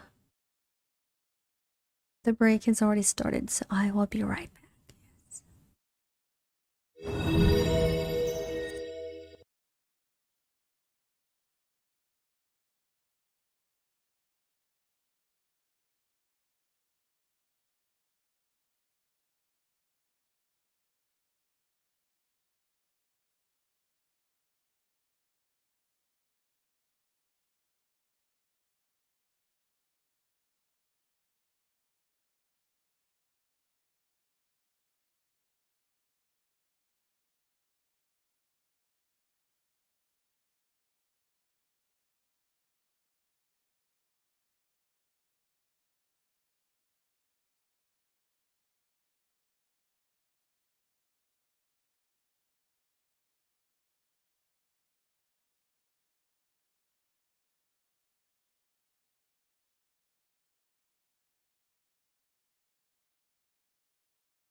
So let us continue the story. George, I don't want you or Kathy or the children to go back into that room. We have to stay out of there. Why, Father? What's up there? Before the priest could answer, there was a loud, crackling sound on the telephone. Both men pulled back from their earpieces in surprise. George couldn't make out Father Mancuso's next words. All that remained was an irritating static noise. Hello? Hello? Father, I can't hear you. There must be a bad connection. From his end, Father Mancuso was also trying to hear George through the static, and only faintly heard the hellos. Finally, the priest hung up and dialed Lutz's number again. He could hear the phone ringing, but no one picked it up. The priest waited for 10 rings before finally giving up. He was very disturbed. When he could no longer hear Father Mancuso through the crackling, George had also hung up his receiver. He waited for the priest to call back. For several minutes, he sat in the kitchen and stared at the silent telephone. Then he dialed Father Mancuso's private number directory. There was no answer. In the living room, Kathy began wrapping the few Christmas gifts she had accumulated before moving to Amityville. She had gone to sales at Sears and to the Green Acres shopping center in Valley Stream, picking up bargains in clothing for her children and other items for George and her family. Sadly, Kathy noted that the pile of boxes were rather small and silently berated herself for not leaving the house to go out shopping. There were a few toys for Danny, Chris, and Missy, but it was too late to do anything about it. She had sent the children up to the playroom so she could work alone. She thought about Missy. She had not answered her daughter's questions about talking angels. Kathy had put it off by telling Missy she'd ask Daddy about it. It never came up when she and George went to bed. Why would Missy come up with such an idea? Did it have anything to do with the child's peculiar behavior yesterday in her bedroom? And what was she looking for in the sewing room? Kathy's concentration was broken when George returned from the phone in the kitchen. He had an odd expression in his face and was avoiding her gaze. Kathy waited for him to tell her about Father Mancuso when the front doorbell rang. She looked around, startled. It must be my mother, George. They're here already and I haven't even started supper. She hurried toward the kitchen. You get the door. Kathy's brother, Jimmy Connors, was a big, strapping youth who genuinely liked George. That evening, his face exuded a special warmth and charm. He was to be married on the day after Christmas and had asked George to be his best man. But when mother and son entered the house, Jimmy lugging a sizable Scotch pine, both their faces changed at the sight of George, who hadn't shaved or showered for almost a week. Kathy's mother, Joanne, was alarmed. Where are Kathy and the kids? She asked George. She's making supper, and they're up in the playroom. Why? I just had the feeling that something was wrong. This was the first time his in-laws had visited the house, so George had to show his mother-in-law where the kitchen was located. Then he and Jimmy hefted the tree into the living room. Boy, that's some fire you've got going there. George explained that it just couldn't warm up, hadn't been able to since the day they moved in, and that he had already burned 10 logs that day. Yeah, Jimmy agreed. It does seem kind of chilly around here. Maybe there's something wrong with your burner or thermostat? No, answered George. The oil burner is working fine and the thermostat's up to 80 degrees. Come on down to the basement and I'll show you. In the rectory, Father Mancuso's doctor had warned him that one's body temperature normally rises after 5 in the afternoon.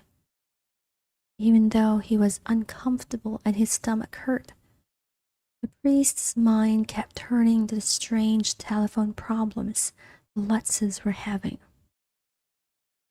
It was now 8 o'clock, and his repeated attempts to contact George had been fruitless. Several times he had asked the operator to check to see if the Lutz's phone was out of order. Each time it rang interminably until a supervisor called him to report no service problems with the line. Why hadn't George called him back? Father Mancuso was sure George had heard what he said about the second-floor room. Was there now something terribly wrong?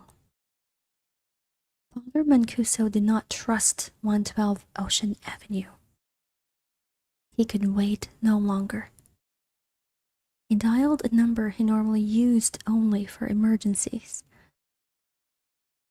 The Christmas tree was up at the Lutz's home.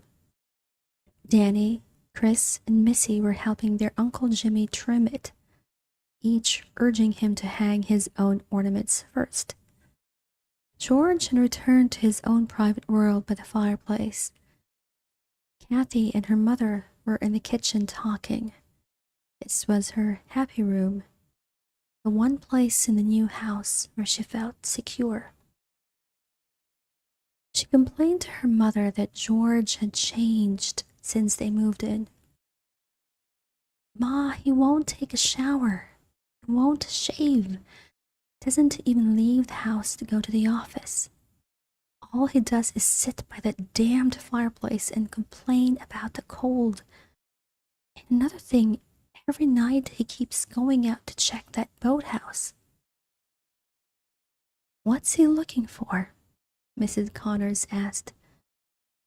Who knows? All he keeps saying is he's got to look around out there and check in the boat. That doesn't sound like George. Have you asked him if there's anything the matter? Oh, sure. Kathy threw up her hands. And all he does is throw more wood in the fire. In 1 week, we've gone through almost a whole cord of wood. Kathy's mother shivered and pulled her sweater tighter around her body. Well, you know, it is kind of chilly in the house. I've felt it ever since I came in. Jimmy, standing a chair in the living room, was about to fix George's ornament to the top of the tree. He too shivered. Hey, George, you got a door open someplace. I keep getting a draft in the back of my neck. George looked up. No, I don't think so. I locked up everything before. He felt a sudden urge to check the second-floor sewing room. I'll be right back. Kathy and Mrs. Connors passed him as they came in from the kitchen. He didn't say a word to either woman, just ran up the stairs. What's with him? Mrs. Connors asked. Kathy just shrugged. See what I mean? She began to arrange the Christmas gifts under the tree. When Danny, Chris, and Missy counted the meager number of prettily wrapped packages on the floor, There was a chorus of disappointed voices behind her. What are you crying about? George was back, standing in the doorway. Knock it off. You kids are too spoiled anyway. Kathy was about to snap back at her husband for yelling at the children in front of her mother and brother when she saw the look in George's face. Did you open the window in the sewing room, Kathy? Me? I haven't been up there all day. George turned to the children near the tree. Have any of you kids been in that room since you brought down the Christmas boxes? All three shook their heads. George hadn't moved from his position in the doorway. His eyes returned to Kathy. George, what is it? A window is open. The flies are back. Crack. Everyone in the room jumped at the loud sound that came from somewhere outside. Again came a sharp knock, and outside Henry barked. The boathouse door. It's open again. George turned to Jimmy. Don't leave them alone.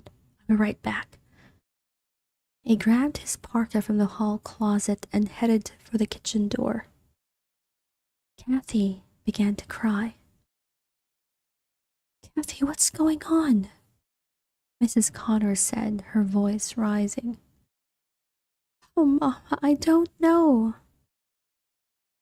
A man watched as George came out of a side door and ran toward the back of the house. He knew the door led from the kitchen because he had been at 112 Ocean Avenue before.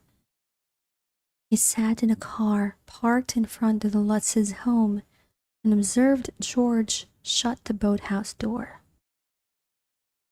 He glanced at his watch. It was almost 11 o'clock. The man picked up the microphone of a car radio.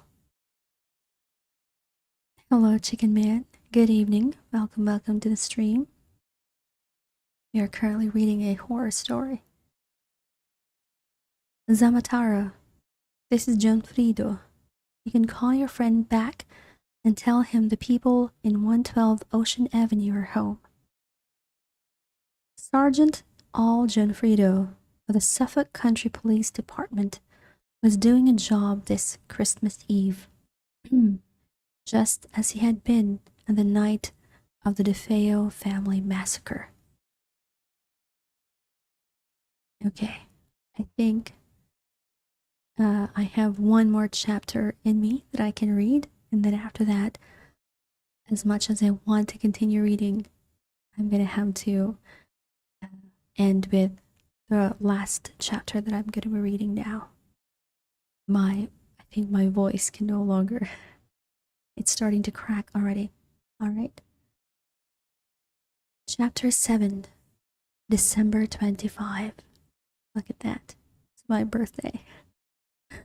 For the 7th night in a row, George awoke at exactly 3:15. He sat up in bed. In the winter moonlight flooding the bedroom, George saw Kathy quite clearly. She was sleeping on her stomach. He reached out his hand to touch her head. At that instant, Kathy woke up. As she looked wildly about, George could see the fright in her eyes.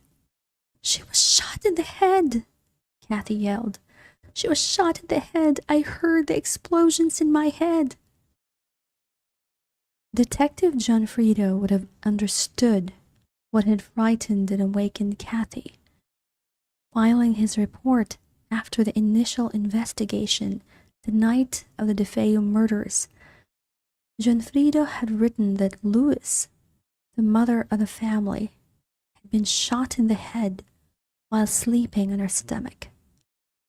Everyone else, including her husband, was lying right beside her, had been shot in the back while lying in the same position. This information had been included in the material turned over to the Suffolk Country prosecution team, but never released to the news media. In fact, this detail had never come out, even at Ronnie DeFeo's trial.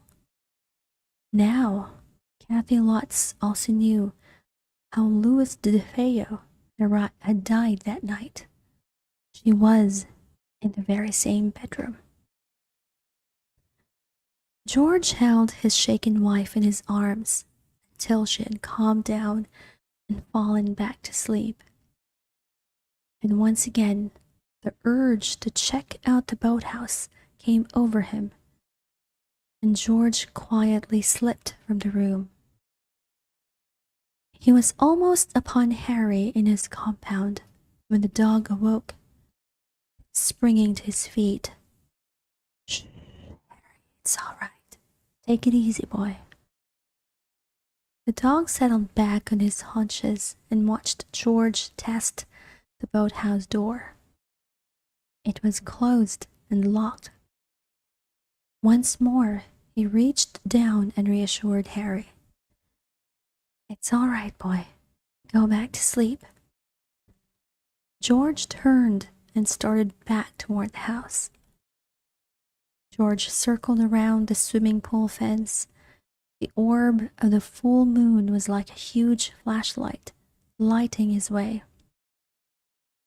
He looked up at the house and stopped short. His heart leapt. From Missy's second-floor bedroom window, George could see the little girl staring at him, her eyes following his movements. "Oh, God," he whispered aloud. Directly behind his daughter, frighteningly visible to George, was the face of a pig. He was sure he could see little red eyes glaring at him. "Missy!" he yelled. The sound of his own voice broke the grip of terror on his heart and body. George ran for the house. He pounded up the stairs to Missy's bedroom, turned on the light. She was in bed, lying on her stomach. He went to her and bent over. "Missy?" There was no answer. She was fast asleep. There was a creak behind him. He turned. Beside the window that looked out at the boathouse, Missy's little chair was slowly rocking back and forth. 6 hours later, at 9:30 in the morning, George and Kathy sat in the kitchen, drinking coffee, confused and upset with the events that were taking place in their new home. They had gone over some of the incidents each had witnessed, and now were trying to put together what was real and what they might have imagined. It was too much for them. It was December 25, 1975, Christmas Day all over America. The promised white Christmas hadn't materialized as yet for Amityville, but it was cold enough to snow at any moment. Inside, their 3 children were in the living room, playing near the tree with what few toys George and Kathy had managed to accumulate for moving in 8 days earlier. George figured that in the first week, he had burned over 100 gallons of oil and an entire cord of logs. Someone would have to go and buy more wood and a few groceries such as milk and bread. He had told Kathy about trying to reach Father Mancuso on the telephone after the priest had warned him about their sewing room. Now Kathy dialed his number herself and got no answer. She reasoned that the priest might not be in his apartment because of the holiday and could be visiting his own family. Then she volunteered to go for the wood and food. There was no question as to where Father Mancuso was on this Christmas Day. He was in the Long Island Rectory, still suffering. It had not disappeared in the 24 hours forecast by the doctor, and his fever had not gone below 103 degrees. The priest roamed his rooms like a caged lion, an energetic worker who loved the long hours he devoted to his calling. Father Mancuso refused to remain in bed. He had a briefcase full of files, those that he had to deal with as a family counselor, and those of some of his parish clients. In spite of the pastor's request that he rest, the priest would put in a full day on Christmas. Above all, Father Mancuso could not shake the uneasiness he felt about the Lutzes and their house. George heard Kathy return from her shopping. He could tell she was backing the van in because of the grinding sound the snow tires made in the driveway. For some reason, the noise bothered him, and he became annoyed with his wife. He went out to meet her, took 2 logs from the van, put them into the fireplace, and then sat down in the living room, refusing to unload any more. Kathy fumed.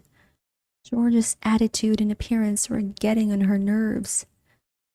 Somehow she could sense they were heading for a fight, but she held her tongue for the moment. She took the bags of groceries from the van and left the remaining logs stacked inside. If George felt cold enough, Kathy knew he'd go get them himself. She and George had cautioned Danny, Chris, and Missy to stay out of the sewing room on the 2nd floor without giving them any reason. That made the children even more curious about what might lie hidden beneath the now closed door. It could be more Christmas presents, Chris suggested. Danny agreed, but Missy said, I know why we have to keep out. Jody's in there.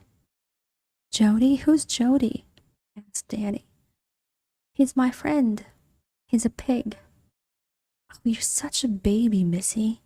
You're always making dumb things up, sneered Chris. At 6 o'clock that evening, Kathy was preparing supper for her family when she heard the sounds of something tiny and delicate striking against the glass of her kitchen window.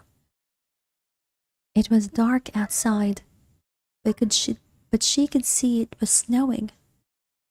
White flakes were tumbling down through the reflection of the kitchen light, and Kathy stared at them as the rising wind whipped the snow against the pane. Snow at last. Hello, Connor. Good evening. Welcome to the stream.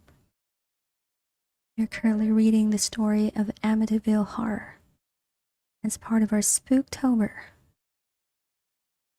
Christmas and snow.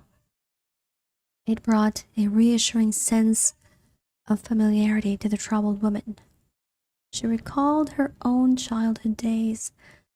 There always seemed to be snow at Christmas time when she was young.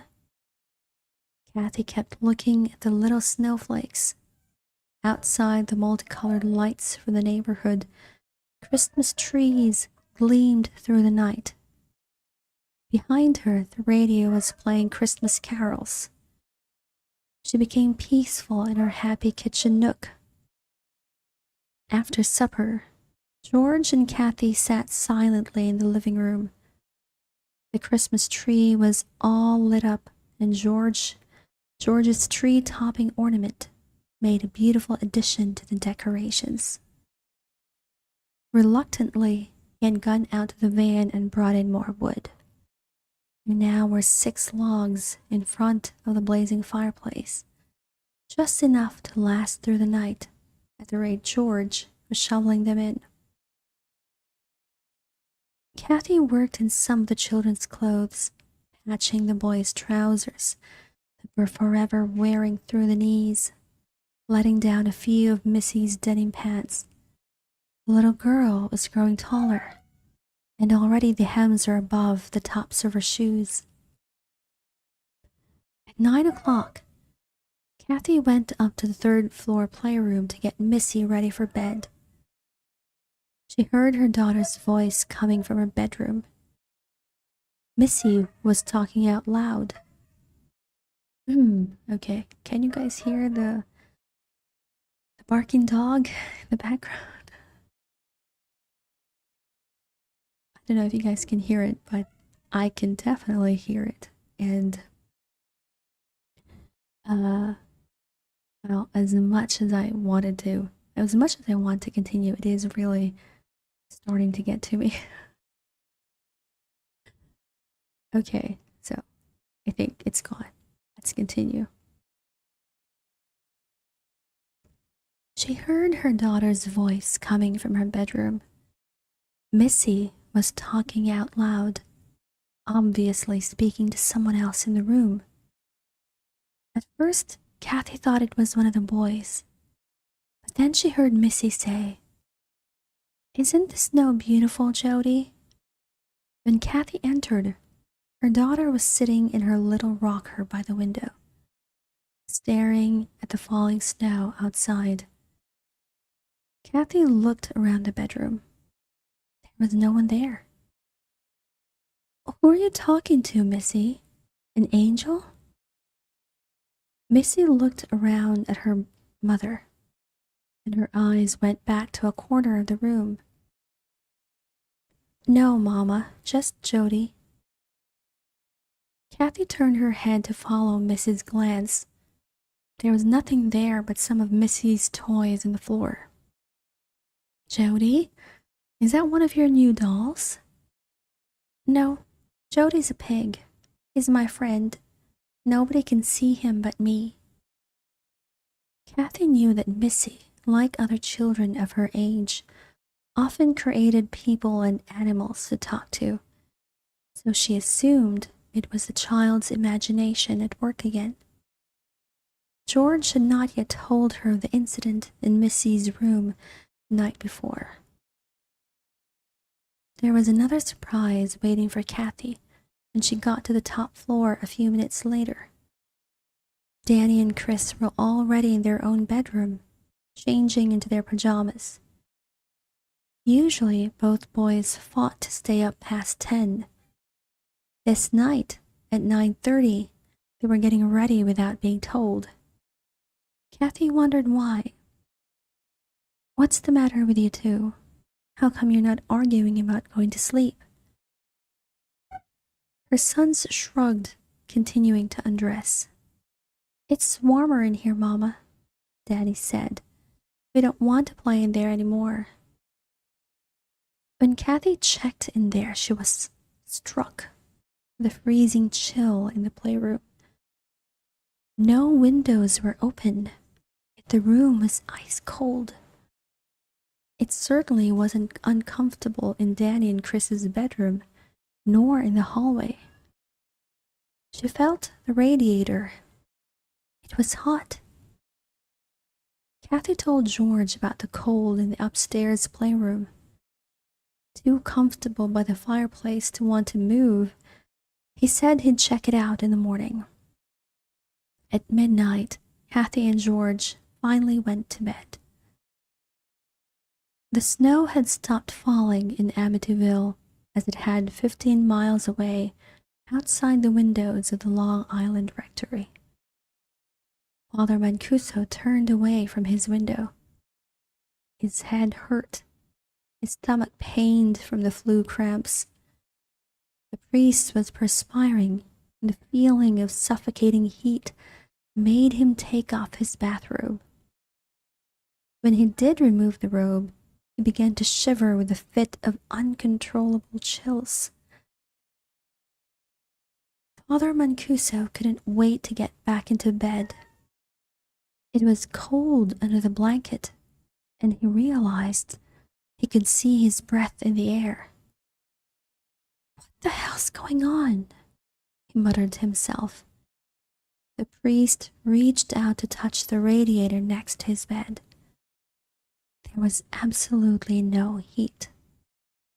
The sick man now felt his body starting to sweat again. Father Mancuso burrowed deep under the blanket, curling up in a tight ball. He closed his eyes and began to pray. And that ends chapter 8 of the Amityville horror. Okay, so I'm just going to turn off these oops, that's not what we want. I forgot which one it was. I believe it's this. Okay. I think that is as much as my voice and my throat can do for today. As much as I wanted to continue reading the story, my voice has already started to break down, and I don't know if you can hear it, but it was definitely starting to crack, and it's also becoming really, really hot in this room now because the window is only partially open, just to ensure that there is some sort of air, and the blinds are raised a little bit. Everything else is closed. But the heat coming in from the PC is also contributing to the heat in here. Managed to not fall asleep. Well, I hope that everyone had a very relaxing, if not disquieting, listening experience to this story. And hello, Simple. Yes, we have just finished 8 chapters of the novel The Amityville Horror, and it tells rather of the many horrific and unexplainable happenings in 112 Ocean Avenue, the house that was previously the scene of a horrific murder. Okay, so as much as I would like for us to raid, I think I would rather end the stream here, if that's alright with you guys, because I'm burning up. I'm burning up from the heat coming in from the room, so I think it would be better if I don't have to. Yes, don't worry, Simple, I will be drinking some water after this. And yeah, as you can see, the background has also changed. It is now a little bit more Halloweeny, a little bit more spooky, as you can see. This is I guess you can say you can call it the ballroom, or the throne room of the castle of your vampire oneesama. So, tomorrow, for those who do have No Man's Sky, I will be playing. Alright, Simple, thank you so much for dropping by.